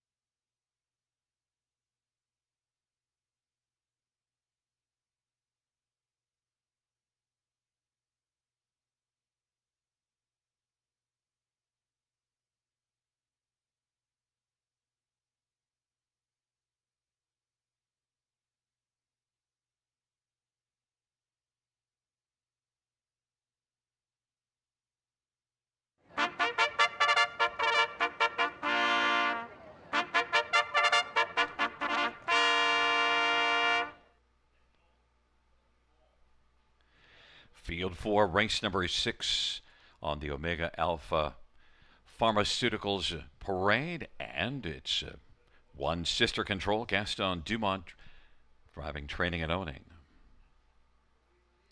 Number 2 is Carson's Buck and Go, Todd Ratchford for Greg McNair and David Carson. Number 3 is All Bets on Gary, Mike Horner, driving and training for Mark Horner. For Stonebridge Alien, Travis Henry for Sean Stacy and Catherine Stacy and Nancy Malik. 5 is Regal Duke, Daryl Thiessen for Rod Boyd and Dr. Reginald Westgarth. Number 6, Don't Play with Fire, Sammy Filia for Julie Walker and Leonard Gamble.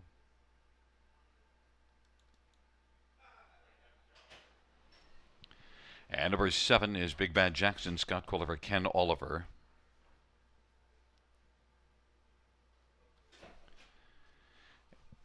Eight is Into It Big, Phil Houdon for Lindsay Curl and Neil Oostrom. Let's get a look at this field for race number 6, starting the late pick 5. And, well, all bets on Gary, even money on the board. And one that you got to see race pretty well 3 consecutive times at Western Fair. Yeah, I know this colt. Well. I knew the mom even better, and she was one of my favorite mares that raced in London. Old Pinky Tuscadero, top class mare that was a really good check getter and won some really exciting races for the Horner Connections. And this colt is coming along nicely. I mean, 57 over London, 58 in the latest over Clinton. For me, I believe this colt is ready to go 55 speed this evening at Grand River Raceway. You're staking your claim on one that I should have been backing, all bets on Gary, but you know, Yeah. yeah, and this is one that doesn't left just well enough to get a strategic position, but then certainly was able to kick home well. Yeah, and you know what? He's a grinder type too. With Horner gets him in play and wants to roll him first up, or even gets a toe up in second, he's just going to keep on coming, Gary. Yeah, Stonebridge Alien is one that I want to talk about. This is one that was supposed to be a good one, $165,000 yearling purchase. It's had 6 starts, and the first 5 didn't go well, but finally, last time out, raced much more credibly.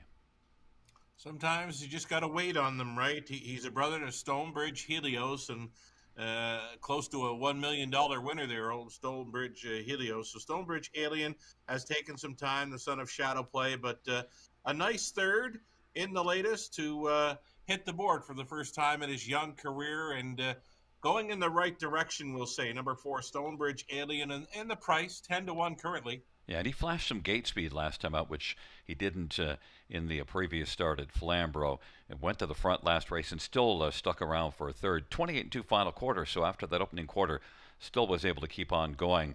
My top one is number 2, Carson's Buck and Go. It's just a second start for this one, and had the trailer post last race. I love the look of this son of Stag Party. I liked him last time out as well.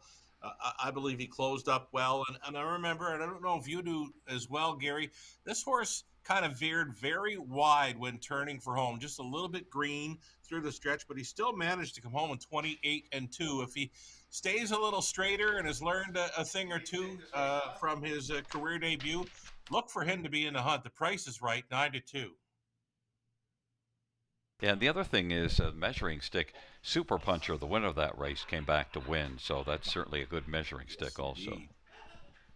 Indeed. I mean, he come back to win in 55 tonight, so maybe Carson's Buck and Go ready for a trip in 56 or 57 tonight. That might put him right in behind All Bets on Gary.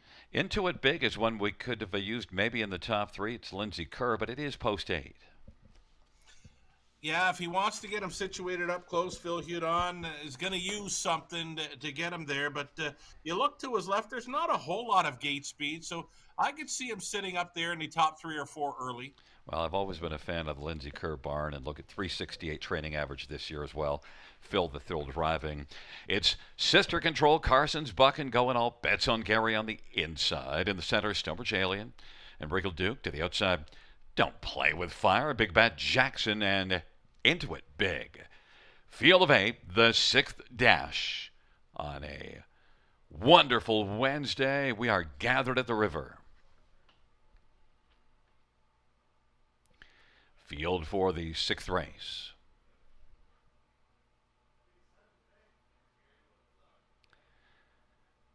Is at the start of the rough end. Don't Play with Fire comes out quickly. Regal Duke and Into It Big does leave, and also getting out alertly. Carson's Buck and Go is now 3rd. Into It Big is racing 4th, and Sister Control is 5th.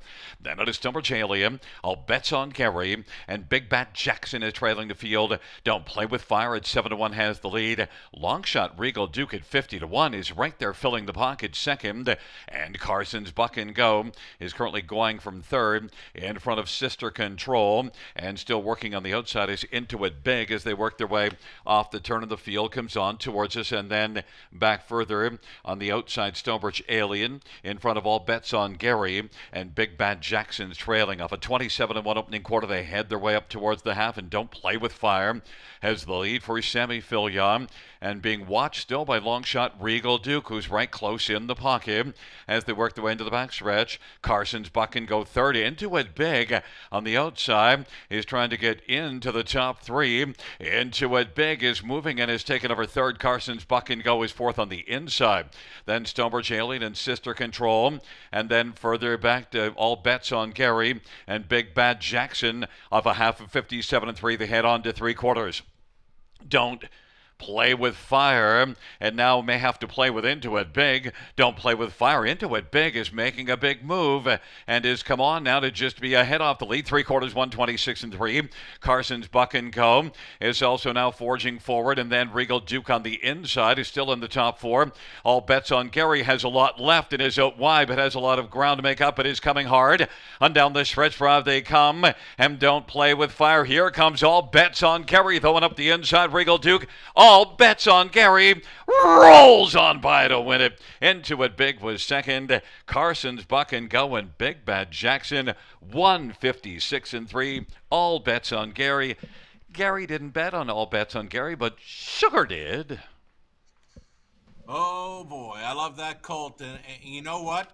Shades of his mama, Pinky Tuscadero, right there. That's the way she used to do it in London. Just circle up out of the backfield. We had a feeling he was ready for a 55 or 56 mile over Grand River Raceway, and sure enough, when it wasn't looking like he had a big shot down the backstretch, wow, when he caught up to them, this horse got rolling, and he just kept picking them off.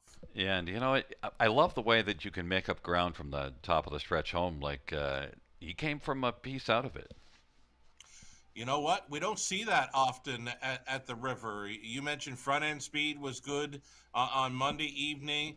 You don't see a whole lot of closers come from where this colt came from. So this is a very nice colt, Gary, and he's going forward, going in the right direction indeed. You were singing this one's praises, but another one that out of this mile you're going to have to pay attention to. Into It Big went a big effort. I did not see that coming from him. I've seen him in London where he's been racing along up close, not giving up, but not really going by. But what a big trip. Into It Big, out every step of the way, and right there with them in 56-3. I'm sure the Lindsay Kerr barn going to be very happy with that. You mentioned she's got a sparkling training average. All of her horses seem to hit the top three on many occasions. Well, she's been consistently good for years, and that's one of the greatest things you can say is that someone's consistent and she gets it done. Into It Big tried to get into it early from an outside post. I would have thought he was going to back away, but he didn't. And All Bets on Gary. You're right about that horse. Carson's Buck and Go, my top one, raced okay to be third. So it's a 3-8-2-7 top four. Back in front of us, number 3, All Bets on Gary. And 3 are All Bets Off Bay Colt, owned by Mark Horner, trained by Mike Horner, who's also the winning driver. His second win for All Bets on Gary. Mile of 156-3, a new career mark.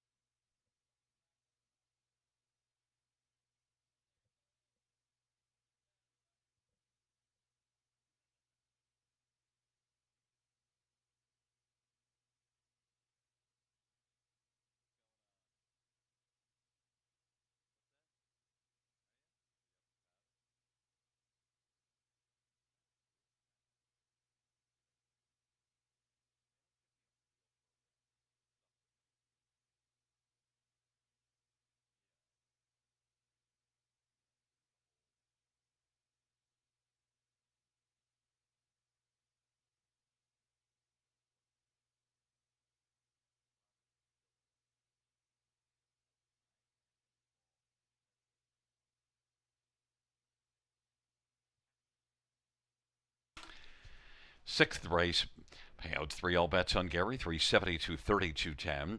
8 Into It Big, 383, 32. Carson's Buck and Go, 260. $2 exactor, 15.50. Dollar try, 18.80. Dollar super, 91.35. 20-cent super, 18.27.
Sixth race order finish from the top is an 831-67542. That's 831-67542 on the bottom.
All righty, we are back to cover the final four races on this Wednesday evening at Grand River Raceway. It's the late pick four starting up. One more big multi-leg wager to be thinking about here going into race number 7. The earliest action comes on the 5 All-Star Bruiser. The inflated morning line there, 6-1. He did make the break last time out. Then he got left first up for a long ways and did finish up with broken equipment. He's right there with them, only 5 lengths behind, pacing 57-2, paying $290 on the nose last time out, the 5 All-Star Bruiser. But I like his chances for a bounce back victory. I was mentioning to Gary on Monday evening that the rail is not always the best spot to be for some animals. This horse left from the rail, tried to leave, but got fumbly gated going into the opening turn. So I like him a lot more leaving from post 5. This 5 All-Star Bruiser, I'm calling for the big bounce back.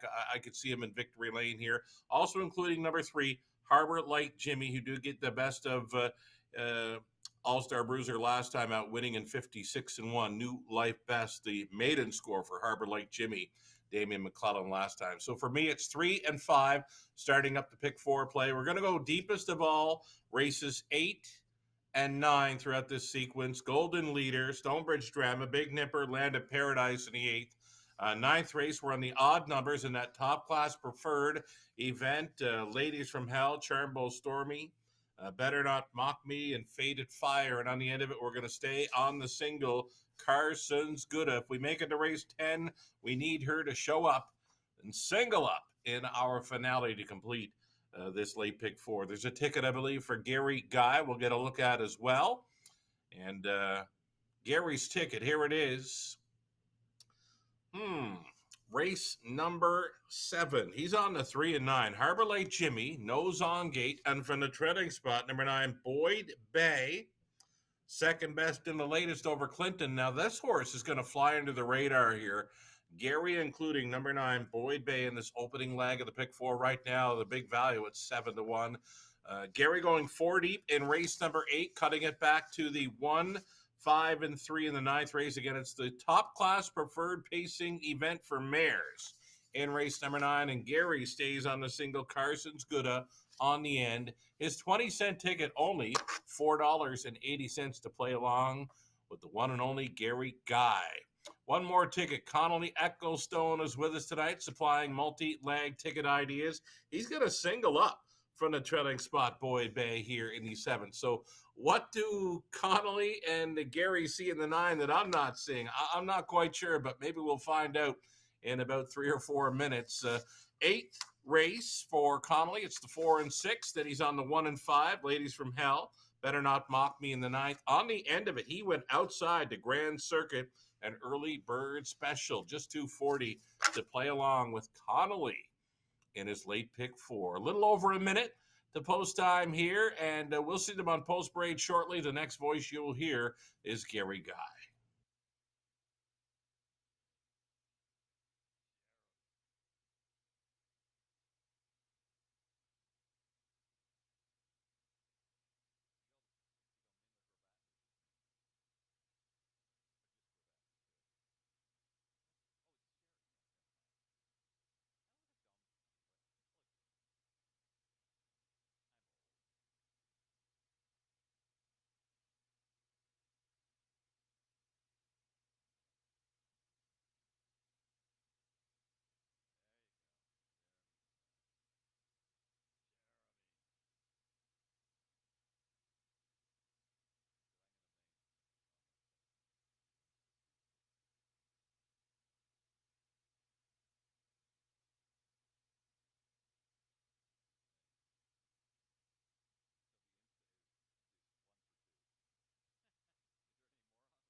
Field for the seventh race on parade. One is Benjamin B. Scott Quiller, Ken Oliver. And number 2 is Cleveland Enzo, Paul McKenzie for Gary McDonald, and Christina Soundy.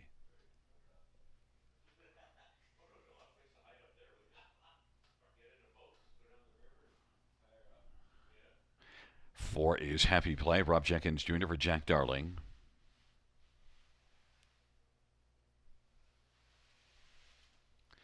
5 is All-Star Bruiser, Todd Ratchford for Paul McDonnell and Mike Saftik in DOP Racing. 7 Better Talker, Jason Ryan for Greg McNair, James and Elizabeth Ross. 8 is Booker Sealster, Terry Fritz, Drives and Trains in Partners in Ownership with David Wilson. And 9 is Boyd Bay, Brett McDonough for Marie Helene DuPont and CSL Stable. And there is 3 Harbor Light Jimmy, Damian McClellan for Kyle Bostons and Ralph Jardine. Field of 8, race number 7. Let's get a look at this field. And Sugar, before we get a look at this field, I got to mention I commented about the GoPros, and I said that I thought it was Cujo Entertainment, Curtis McDonald's company. Wrong. Right. It was an Insta 360 from Dead Heat Films and Jerry McGorbatten's company. Dead Heat Films with the GoPros. Yeah. By the way, the GoPros are 50-50 on this evening. They've been on 2 horses, and one of them a winner. So maybe that's another handicapping angle. But look, I want to hear about your All-Star Bruiser and the handicapping angle off of this one. Sure. I wanted to go back and take a look at his replay here, so I did so tonight. And leaving from the rail, Todd Ratchford putting him under a little bit of mild urging going into the turn. He just got fumbly gated, I believe.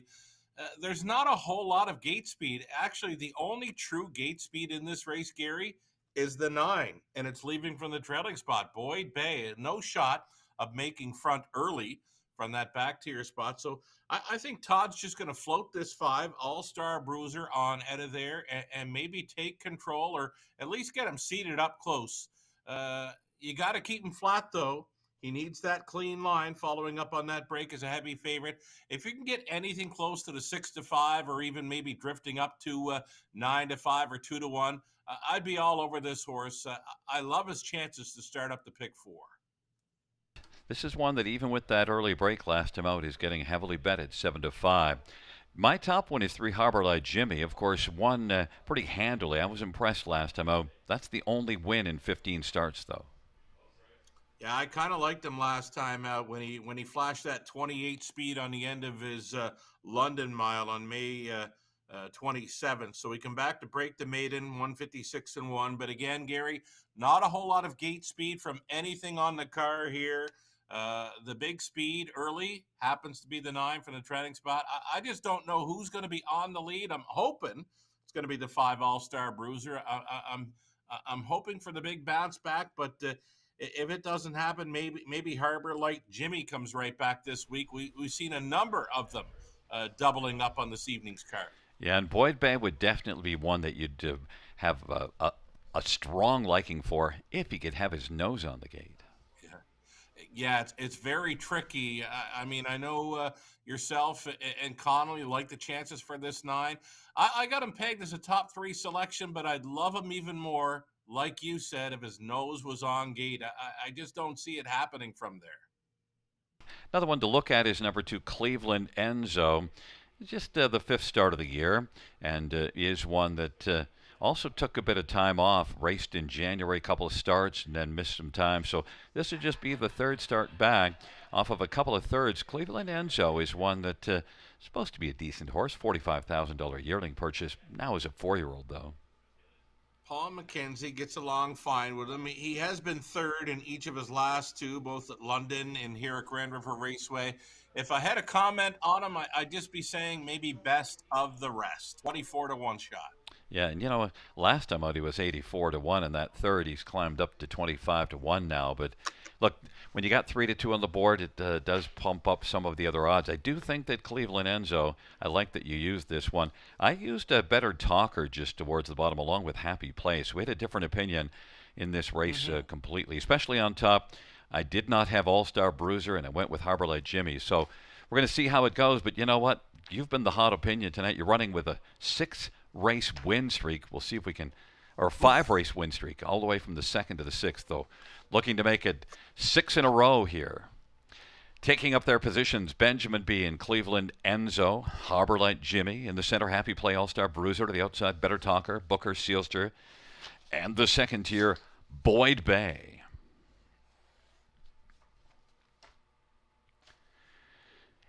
And it is a field of 8 for the 7th race.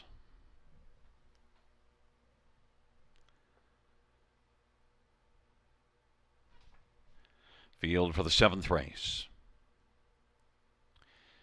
is at the start and thereof, and getting out alertly, Happy Play, All-Star Bruiser, down to the inside is Cleveland Enzo, and then racing position 4th, Harbor Light Jimmy, Benjamin B. Boyd Bay is 6th away, then Better Talker and Booker Sealster.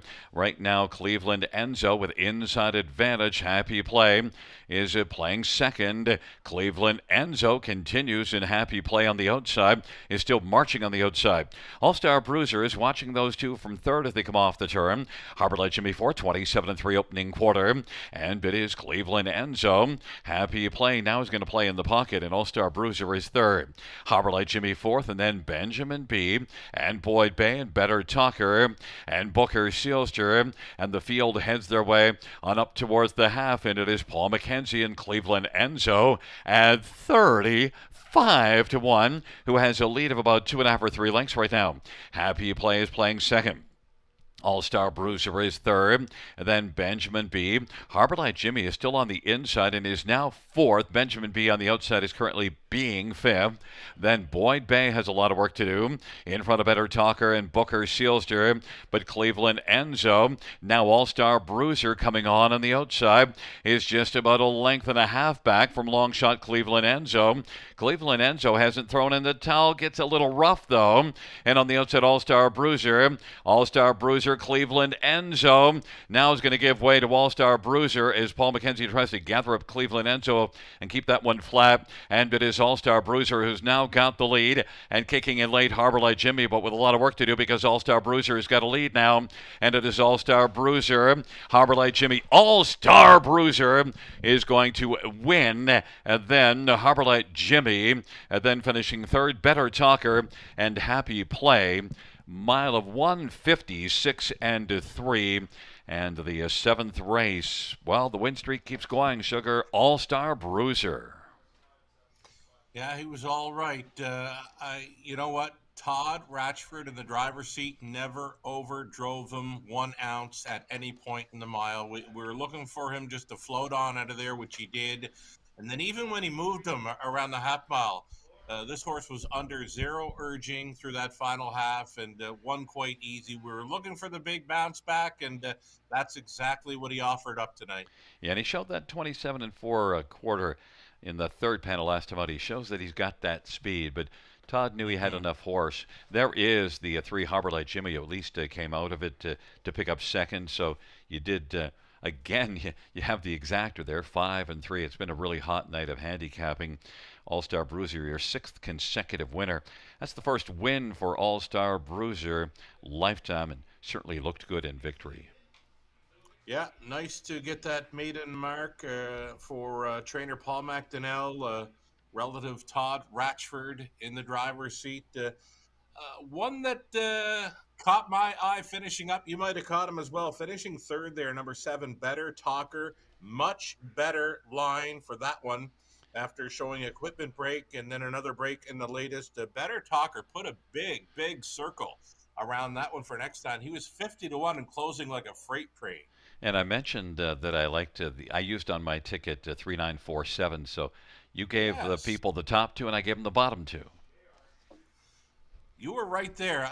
I guess we should have went together and maybe tried to hit on that superfecta man.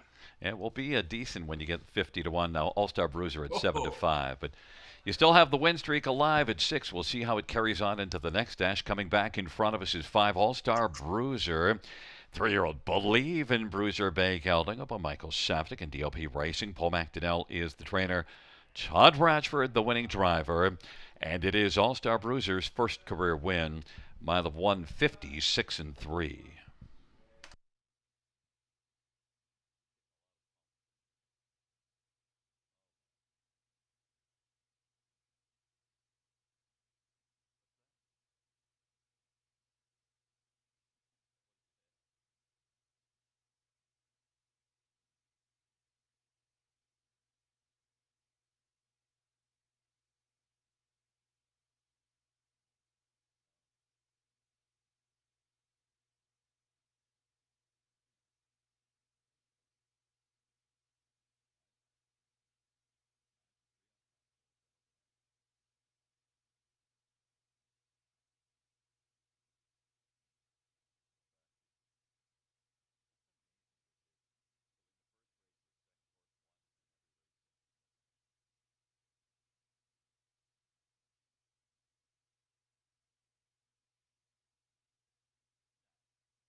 Seventh race.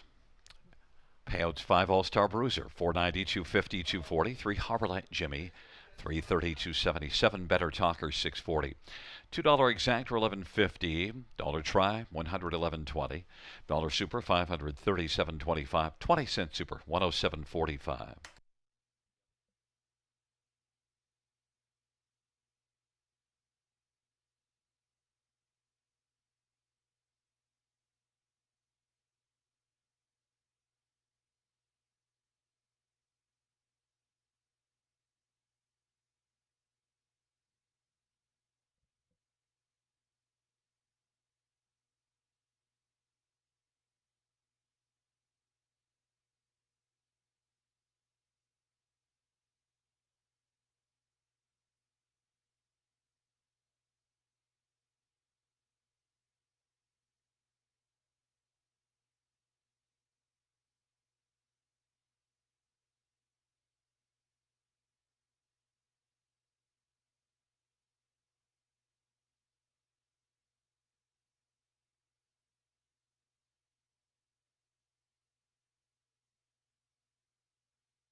The seventh race, order of finish from the top, is a 75241 scratch 386. That's 75241 scratch 386 on the bottom. Up next, race 8, scratches of 2 and 3.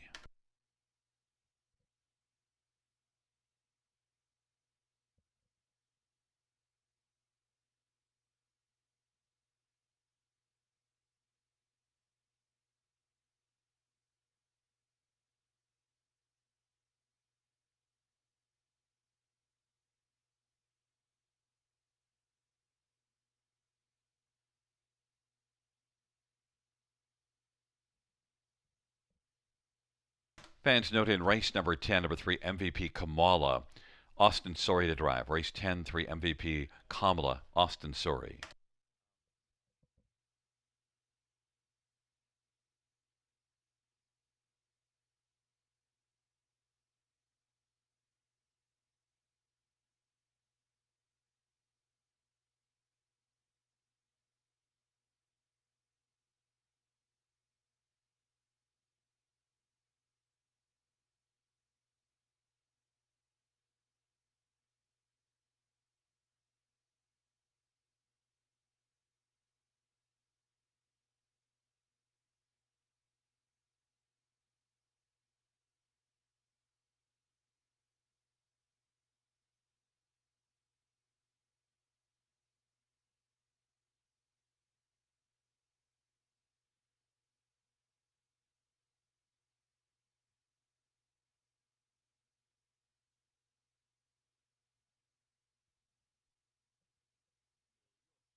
Field on post parade 1, Golden Leader, Dale Spence for Mitchell Tierney and Lynn Cameron. 2 and 3 are scratched. 4 is Stonebridge Drama, Brett McDonough, Jared Mann, and Allison Hepburn.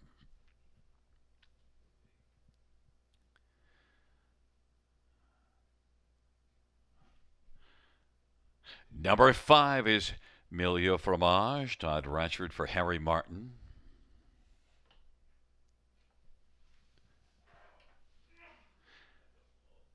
Number 6, Big Nipper. It's Mike Horner, driving and training for Doug Wilson and Mark Horner. Number 7, Land of Paradise. Paul McKenzie for Lindsay Kerr and Jeffrey Mayhew. And number 8 is Getting Euchred. Travis Henry for Brent Ballore and Ron Thompson. It's a field of 6 for race number 8. And, well, let's get a look at this field. And, Sugar, your handicapping win streak is alive. Let's see if you can keep it going here. Who are you going to be keeping it going with? Well, we're gonna try the 6, Big Nipper again. 9-5, second choice currently. I like her chances. I don't like that price at all. I think she should be 4 or 5 to 1 with these, but yeah, we'll stick with her anyway. I made her my top play just because I'm a big fan of this mare. She's got a great closing kick. And now with a reduced field of 6, she's not going to be so far back in this one. She gets a big shot to have Mike Horner in the winner's circle twice tonight. 39 to 1 last time out. Mile of 53 and 4. Good 56-second back half, and now all the way down to 2 to 1 favorite status. You know what I think it is? You know what's driving it down? It's because you have it. Oh, no. It's all you. No, I don't think so. You know what? When we flipped to this race with the scratches of 2 and 3, Gary, the one thing I thought about was on the multi-leg wagers, I wish I would have had the all button here, because the more I look at this race, the more I see it wide open. This is one that we both took 4 horses in it, so that's certainly an appropriate comment. Number 7, Land of Paradise. I commented about Lindsay Kerr's barn, 368 training average. Look, this is one that's 13 out of 15 in the top 3 on the year. Yeah, we mentioned Lindsay Kerr barn. Great job training her full barn. They always have a chance at hitting the top 3, and this is just a game mare, Land of Paradise. She can rough it on the outside. She can close up well. Should a hot pace set it up for her. 7 to 2. I can get behind her all day at that price. She's definitely fitting in well. Paul McKenzie getting along well with his horses this evening. Number 1, Golden Leader, is currently now getting love, and this is one that is facing a little tougher here moving up. But look, that was a dominant effort last race. Well, here's the thing, Gary. I know you said facing a little bit tougher tonight. I'm going to say she's facing much tougher. I mean, she did win 54 and 2 in the latest. The back quarter's 29 and 1. There are plenty of mares in here that can come home in 28. I just don't think she's going to have it on the end. She might prove me wrong, going third time for Tierney. But again, for me, I think this is just too tough for her here. 8 to 5 favorite status. I'd be looking elsewhere. You know, the one that I took on top here is for Stonebridge Drama. And you might think, what the heck is he doing here? But I thought this one raced hard last time out. Jared Mann has a high win percentage. And I thought maybe Stonebridge Drama, that last race was a sign of better things to come. I think you're onto something, Gary. I don't mind this horse at all. And here I've used her in my top 4. A sharp gate to wire win in London there in early May. And then last time out, that was a big trip. She's making a big wide swoop into the final turn, and she still stayed on for 4th, pacing in 53 and 4. I'd like to have them all in here. Like I said, on that multi-leg wager, we've got 6 horses now. With the 2 and 3 coming out, it definitely improved the chances for the longer shots. Even the 5, Miller Fromage, Todd Ratchford, he can come right back. And the more I looked at 8, Getting Euchred, watch her blast from the outside post possibly. Well, and now with 2 scratches, now it's only post 6, so it's not as big of a problem. And look, the form is good the last 2 starts for Getting Euchred. Right. I mean, she would have been in pretty tough facing Doc's Philly Cheese over Dresden in 54 flat, but check her out going to the gate. She looks very sharp. I wouldn't put it past her for Travis Henry to have her on the lead early. Travis had to have a bit of a hold there just so they didn't run over the gate. So simply something to watch. Golden Leader, Stonebridge Drama on the inside, Milieu Fromage and Big Nipper in the center. The outside, Land of Paradise and Getting Euchred. It's a field of 6 for the 8th race. Field for the 8th race is turning into the backstretch.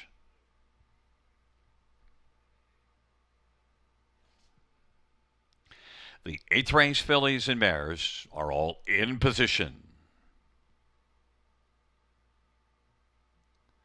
Field for the 8th race is at the start of the rough and Getting Euchred. Leaves from the outside with Land of Paradise and Golden Leader on the inside, but Getting Euchred comes blasting out and takes the lead. Golden Leader, Stonebridge Drama, and now Land of Paradise left, but is getting parked and trying to find a seat, and then Milieu Fromage and Big Nipper, but Getting Euchred at 11-1 has a lead of a couple of lengths right now. Golden Leader is racing position to second, and then Stonebridge Drama is third in line. Land of Paradise is racing fourth as they come off the turn, then Milieu Fromage, and then further back we go, and right now trailing is Big Nipper. It is Getting Euchred and Travis Henry leading up towards the half of a 27 opening quarter. Golden Leader second, Stonebridge Drama third, Land of Paradise, and then Milieu Fromage, and back to Big Nipper, who has to pass 5 to win, and they race their way on up towards the half, and Getting Euchred left hard from an outside post and has led this one since the get-go. Getting Euchred leads it by a length and a half. 56-3 halftime, 29-3 second panel. Golden Leader is second. Now Stonebridge Drama is moving on the outside and wants to give Getting Euchred a bit of drama, and now has come on to take over second. Golden Leader third. Land of Paradise is fourth, and then Milieu Fromage, and Big Nipper still has a lot of work to do. On by 3/4 they go.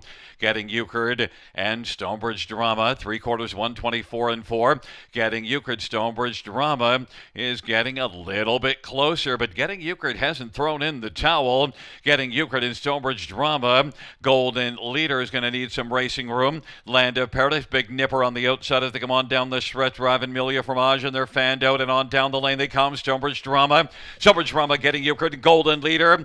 It's 3 across the track, but up the inside, Golden Leader up the passing lane. Getting Euchred, 154-2. Golden Leader, they were all kind of there, bunched up at the top of the stretch when they turned for home, but Golden Leader won nicely last time out. Faced tougher and managed to turn them back and win here, Sugar. Got the best trip of all in there. Dale Spence working out the pocket ride, and then she found some room at the inn through the stretch up and paced a mile of 54-2, identical winning mile to her victory last week over Graceway. And this was a good horse race. All 6 within a length and a half here at the finish line. I was getting nervous with Getting Euchred on the lead. A big one. We felt she might show some gate blasting, and sure enough she did. But yeah, Golden Leader, we asked her to maybe prove me wrong, and she certainly did. She stepped up tonight. Well, and your streak of wins came to an end with your top pick there being last. And I'm not rubbing it in because it's pretty hard to win 6 in a row. But it's a funny thing, when you finally lose, you lose. Oh, yeah. Might as well, if you're going to lose, you might as well finish last, day. But take nothing away from her. She's coming from last, and she's fanning wide, and she's still within a length and a half at the finish. Just a good horse race. We felt it was wide open, and they all showed up in there.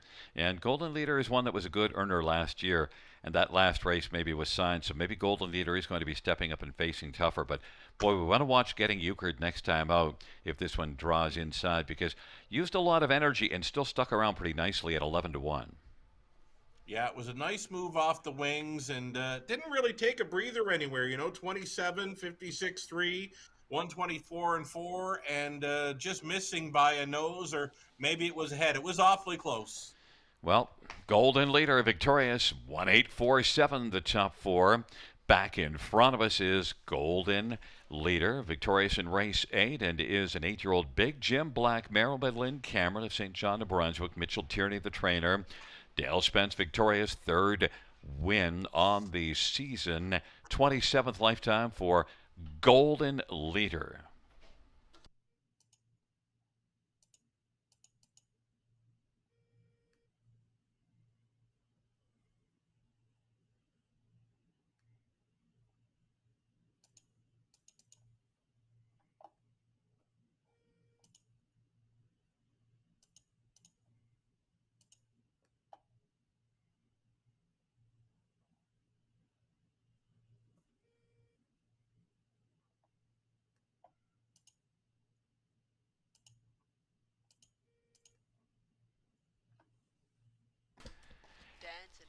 Eighth race payouts. One golden leader, $7.70, $3.30, $2.40.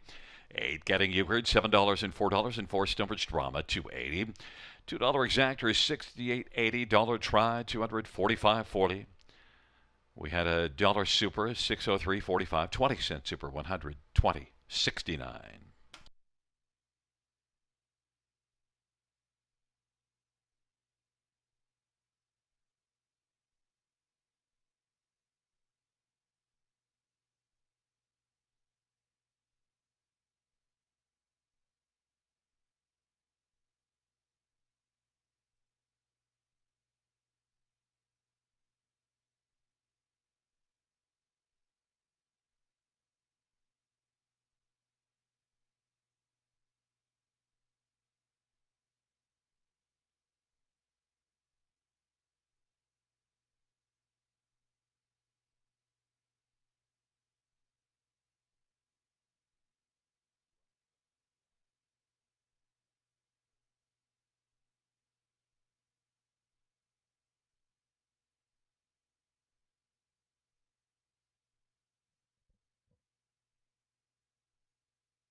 Eighth race sort of finish from the top is one double scratch 35642. That's one double scratch 35642 on the bottom.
And there is a look at the Ontario Equine Education and Employment Program paddock camera. Horses heading out to the post parade.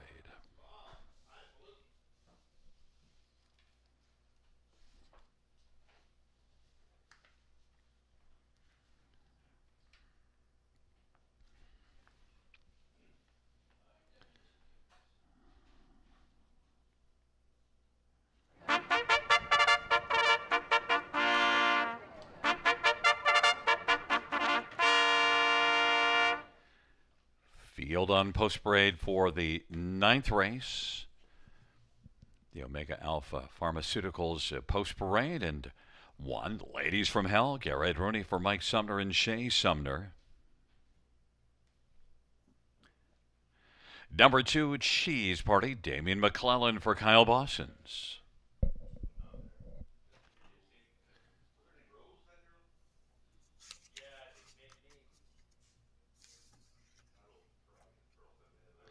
Number 3 is Charmbro Stormy, Austin Surrey for Jared Mann and Ron Nobes.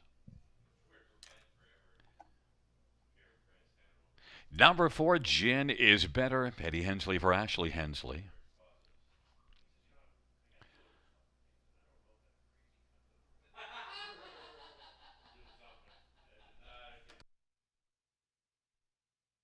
Number 5 is Better Not Mock Me, Travis Culliver, Jody Cullen, Wayne McCrane, Hummock Farms. And number 6 is Scratched. Number 7, Fated Fire, Semi-Filia for Pam Forkin, Mindy Findling Repco.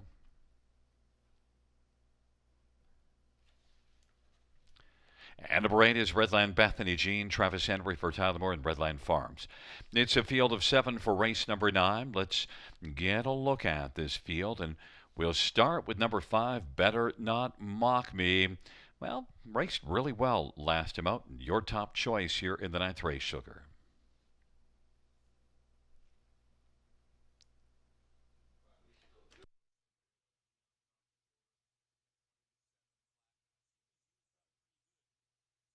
Be on top and to use that rail to go on out of there for the lead. You know, there has not been a rail horse on the lead at Grand River Raceway all tonight. It's a tough spot to leave from, especially with a speed threat. So I like the fact that Better Not Mock Me is now leaving from one of my favorite posts there at Grand River. I could see her being on or near the lead, but I don't think she'd have to go 27 or 26 speed to be on top. And I don't think he'll have to use her up as much to be on the lead if he decides to try for it. So 3-2. I can get behind her all day long in this one. I think she's due for a bounce back. And a proven winner, 10 wins last year in 36 starts. And, you say a bounce back. Third beaten ahead, though. Did all the heavy lifting. Better Not Mock Me certainly has back class as well. Strong barn. How about number 1, Ladies from Hell? And this is one that, has been racing in that Fillies Mares Preferred at London, and then had that last start here from outside post. It did kick in late, though. Yeah, she's not a big fan of leaving outside, either at Grand River or in London. Anytime she's had the 7-hole in London, it's more or less been grabbing a seat at the back of the bus and hoping for the best late. And she fired home good in her latest. They're coming home in 27 flat. I'd rather see her, Gary, leaving post 4 or 5 than the rail, but I still think she can find a spot up close. I don't think it's going to be on top, though. Another one to look at, Charmbo Stormy. This is one you got to see race very well at London. Yeah, she went first up forever on May 23rd to win in 54 and 4. Last time out, though, she had a perfect pocket trip and managed a fifth. I mean, they were all together finishing, and it was a great preferred, and this should set up to be another good one right here. And then one more is number 7, Fated Fire, and look, 4th last race, but is one that was beaten only 3/4 and also came a big back half, 55 seconds. Certainly did. Passed a few horses, gained a ton of ground on the front enders, and was home in 27 flat. Fated Fire, worth a look with these. And then you've got that new one coming in from out west for Ed and Ashley Hensley. Not an Alberta bred like Caviar and Cracker. She's from BC, but might be one to be taking a close look at here. And Gin Is Better is currently getting a love at 9-2 on the board, so is taking a bunch of money. It is Ladies from Hell, Cheese Party on the inside. In the center, Charmbo Stormy, Gin Is Better, and Better Not Mock Me to the outside, Fated Fire, and Redland Bethany Jean. It's a field of 7. Race number 9. Into the backstretch they go.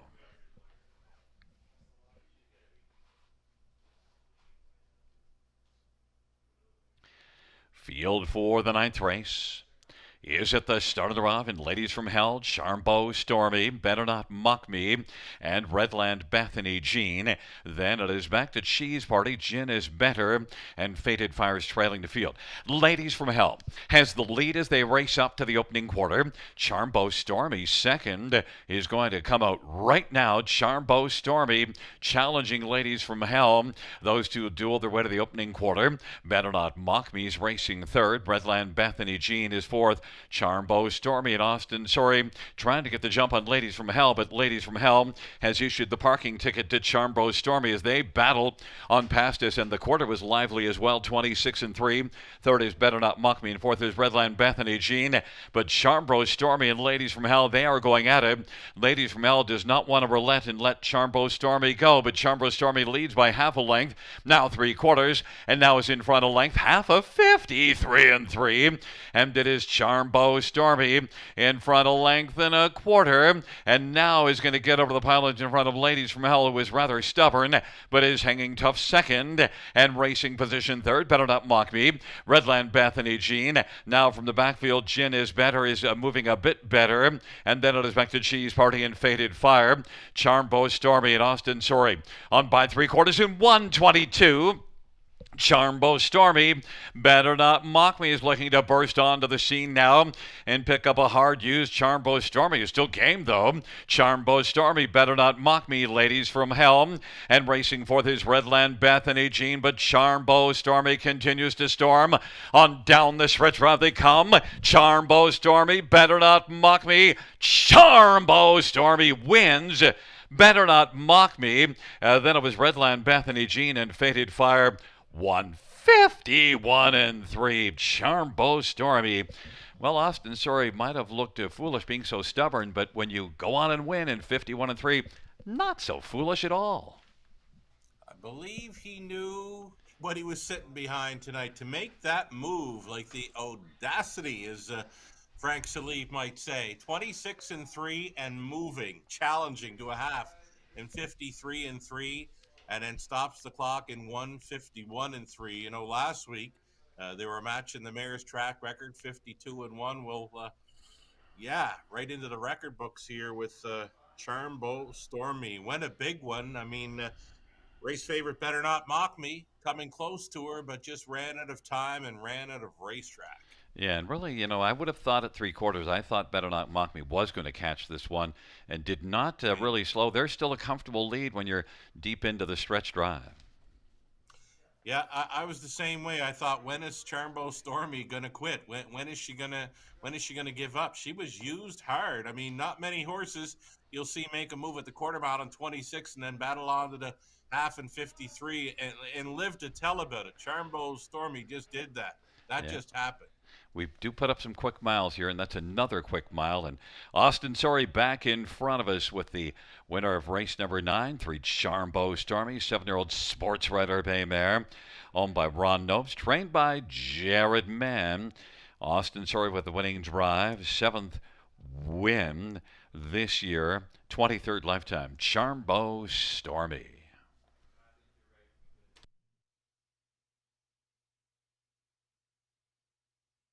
That is a new career best of 151 and 3 for Charmbeau Stormy.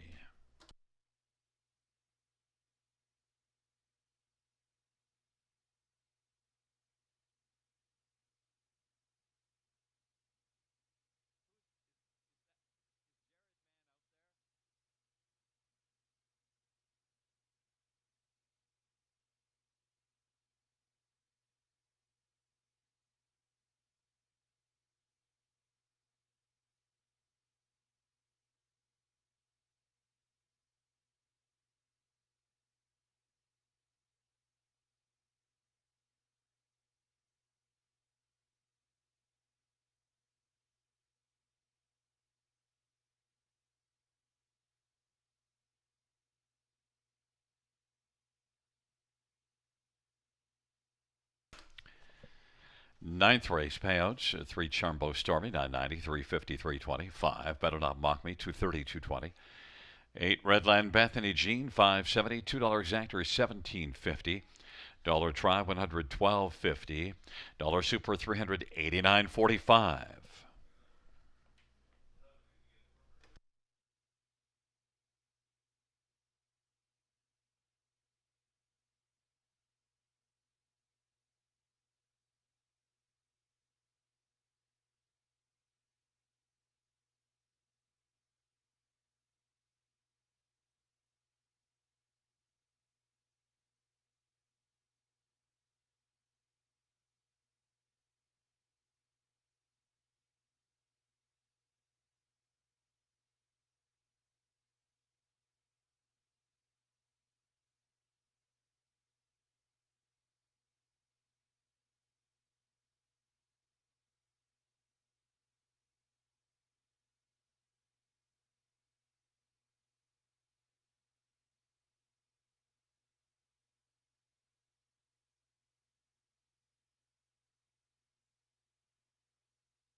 ninth race.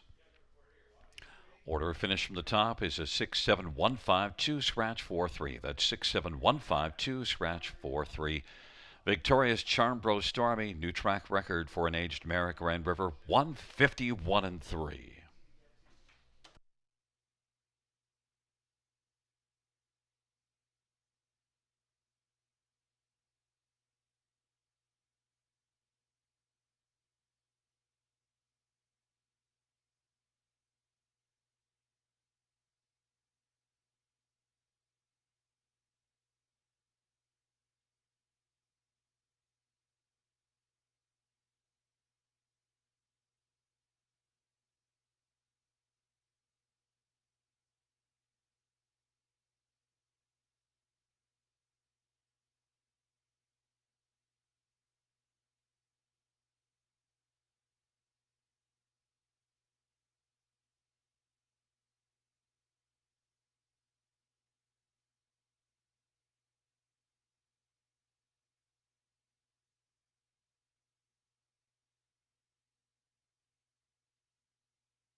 Field for the 10th race on the Omega Alpha Pharmaceuticals Post Parade. One American Land, Scott Young for Catherine Flanagan and Winters Racing.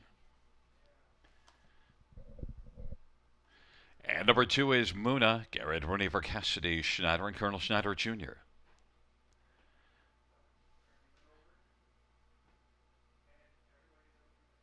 Number 4 is Carson's Gouda, Louis Gregg for Vicky Gregg and David Carson.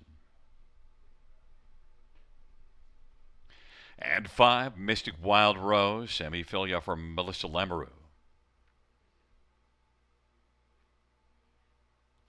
Number 6, Chocolate for Lunch, Phil Hudot for Derek Anderson and Scott Mason. And number 7, Grand Circuit, Travis Cullen for Jody Cullen and A1 Stable.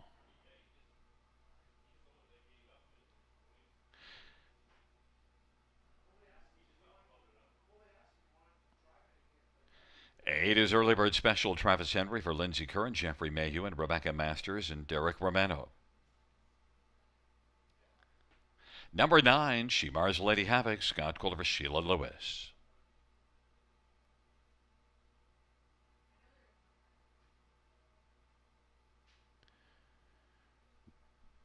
Note that number 3 is MVP Kamala Austin Sorry for Ernest Party. Field of 9, race number 10. Let's get a look at this field. It's a super high 5, Sugar. You nailed the high 5 in the 5th race dead straight. Let's see what you can get done here. You're also alive in that pick 5. You could make it a pair of pick 5s. You got 4 Carson's Gouda on top. Yeah, I love this mare tonight. I love the spot she found. She's dipping in class. She's got that big gate blasting ability. She's 26-3, sitting 2 in her latest over Grand River Raceway. I think Louis got to leave and take no prisoners downtown at the river. Yeah, and well, Louis Gregg has probably waited here all night long saying, I'm going to make the most of my time. 4-5 on the board. It's just the 3rd start of the year, too, so definitely one that could blast. We like this one both on top, but we've got to get the other horses. I told you I was tempted to go to Grand Circuit, and then I just couldn't, but I know that Grand Circuit is a good horse from a good barn. Yeah, just a little off form maybe in recent starts. I mean, nothing to write home about there last time out. Those did still clock a mile and 55 flat. She was in the same race as Carson's Gouda. As mentioned, Carson's Gouda second best off the pocket ride. This one never really found an interest to get involved with it, that 7 Grand Circuit. A 7-2, second choice currently. I don't know if there's any gate speed involved with this 7 Grand Circuit. But Travis Cullen's been known to send one on or near the lead here, right? Yeah, and it's just I've seen Grand Circuit beat up fields at this level in the past when she was racing right. It's just she's not racing right now. 9, Shemar's Lady Havoc is one that is kind of light on the top 3, but the last couple races have been better. Yeah, as one of the longest shots on the board, number 9, Shemar's Lady Havoc, is one I think you must use in this non-jackpot high 5 play. Great check getter. You can look through her program lines and see nothing but 3rd, 4th, and 5th pretty much. Just a one-time winner this season. But again, we like her chances to show up in this high 5 play. You just got to hit the top 5, right, to hit the ticket. Yeah, you've landed with American Land onto the high 5 from the inside. The last race was better. Scott Young drove this one to a 2nd. Here's the thing. We haven't seen much of Scott Young here this evening, and here he is in the finale. Bet your bottom dollar he's going to make the most of this one. A 9-1 price player in American Land, second best in the latest. Wouldn't surprise me to see her in for the deuce once again. And one more to quickly touch on is 5, Mystic Wild Rose. Just another one of those maybe best of the rest factors here, Gary.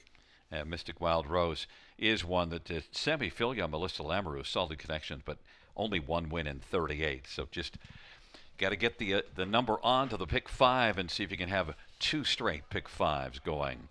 American Land, Muna, MVP Kamala on the inside. Carson's Gouda, Mystic Wild Rose, the outside Chocolate for Lunch, Grand Circuit, and Early Bird Special, second tier Shemar's Lady Havoc. Field for the 10th and final dash.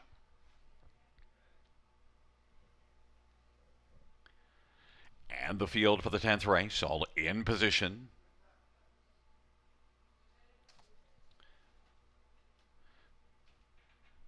Field for the 10th race is at the start of the rough, and American Land leaves with Carson's Gouda, American Land, and Muna, and then Grand Circuit on the outside. Grand Circuit has come on to take over second now. American Land is third. Early Bird Special is fourth now. Then it is back to Muna. MVP Kamala, Mystic Wild Rose, and then Shimar's Lady Havoc, and Chocolate for Lunch is trailing, but Carson's Gouda fell down to 1-5 of the board and has the front right now. Grand Circuit is in the pocket position as they come off the turn and race their way on towards us. And then racing position third. Well, back third, though, is American Land, about 7 off the lead. And then it is Early Bird Special and Muna as they race their way on past us. And further back we go to, it is Austin Sorian MVP Kamala, who works in front of Mystic Wild Rose. Then Shimar's Lady Havoc, and Chocolate for Lunch is trailing the field. 55-4 halftime. And Carson's Gouda Grand Circuit is staying right close at 5-1 on the back of the heavily favored Carson's Gouda, 1-5 on the board. American Land is still racing position third. Then Early Bird Special, Muna fifth, and racing sixth is MVP Kamala. Mystic Wild Rose is kicking in late, and then Shimar's Lady Havoc and Chocolate for Lunch, but Carson's Gouda Grand Circuit is keeping a close eye. 3/4, 124-1. Carson's Gouda, Grand Circuit, American Land, and then on the outside, Early Bird Special is trying to be a Late Bird Special, and then Muna, and the field turns for home. Carson's Gouda, Grand Circuit, Early Bird Special, on down the stretch drive they come, and it is Carson's Gouda being chased by Grand Circuit. Carson's Gouda, Grand Circuit. Carson's Gouda wins. Grand Circuit was second. Then third is between Early Bird Special and Mystic Wild Rose, and then Muna, 153-4. Carson's Gouda heavily backed at 1-5 and fired in 153-4, but still had some work to do in the stretch drive because Grand Circuit raced much better tonight. Well, had a nice mare on her back indeed. You called it, Grand Circuit. To maybe show up with one of her better efforts tonight, and she was right there with her, 53-4. I wanted Louis to go to the lead and take no prisoners. It's exactly what he did, and just enough to hold on to victory there. The 4 and 7 were kind of standing out there in the program. You called it ice cold on the exactor. I don't know what we're going to get back on it, but the 7 was getting closer with every stride. I think Carson's Gouda found the wire just in time. Yeah, it did. And also Early Bird Special from post position 8 is one that's 40-1. I used that one for third, so I get the straight try. Wow. Travis Henry sending another one to race up close from an outside post. So one to think about there. Travis Henry with outside post at Grand River Raceway. I'll be looking for that on Friday night. Well, I told you, I kind of got a thing for Lindsay Kerr, and, Lindsay got Early Bird Special into the try here at a price for me. That's a nice price. The try should come back all right. I was talking about your exactor, but then again, I'm looking at your selections, and there it is, 40-1 shot, finishing up in third for an ice cold try, and 4, 7, 8, 5, and 2. Another big number in the fifth spot, Muna, but nice hit on the try, GG. Well, and the thing with Early Bird Special, it's not that hard to get. You got 16 out of 17 in the top 3. With that kind of thinking, even from post 8, can't you still think the horse would maybe get onto the top 3? I don't know why I missed that one, Gary. It must have been the 8 hole, but we've been talking about it all night. Lindsay Kerr for top 3 finishes in Ontario. She's gold. But you didn't miss many wins tonight. You had that nice 6-race streak, and you got Carson's Gouda here. It's been a great night of handicapping. We'll talk to you again Friday night. Study up. You did a great job of studying up for tonight. Catch you Friday, Gary. Thanks so much. Back in front of us is the winner of race number 10. It is number 4, Carson's Gouda. 7-year-old Better Than Cheddar Bay mare by David Carson, trained by Vicky Gregg.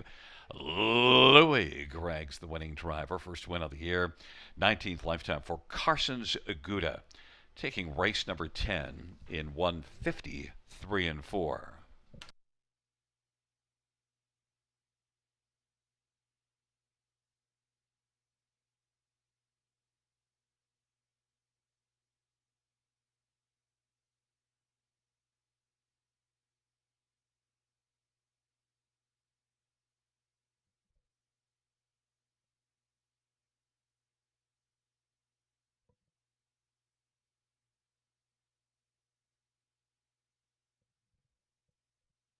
10th race payouts 270, 210, 210. 7 grand circuit 330, 270.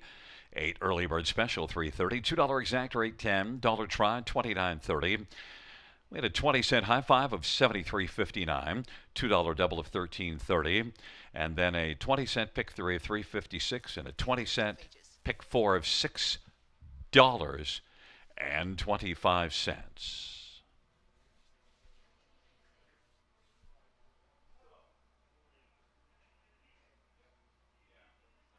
It's supposed to.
Fans, here is the order of finish for race number 10 from the top.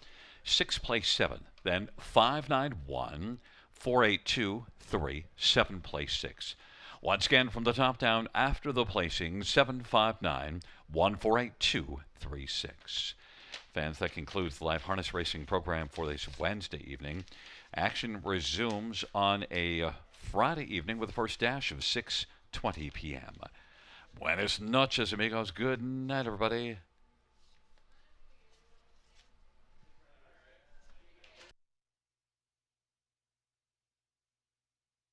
Good night, Josie Bean.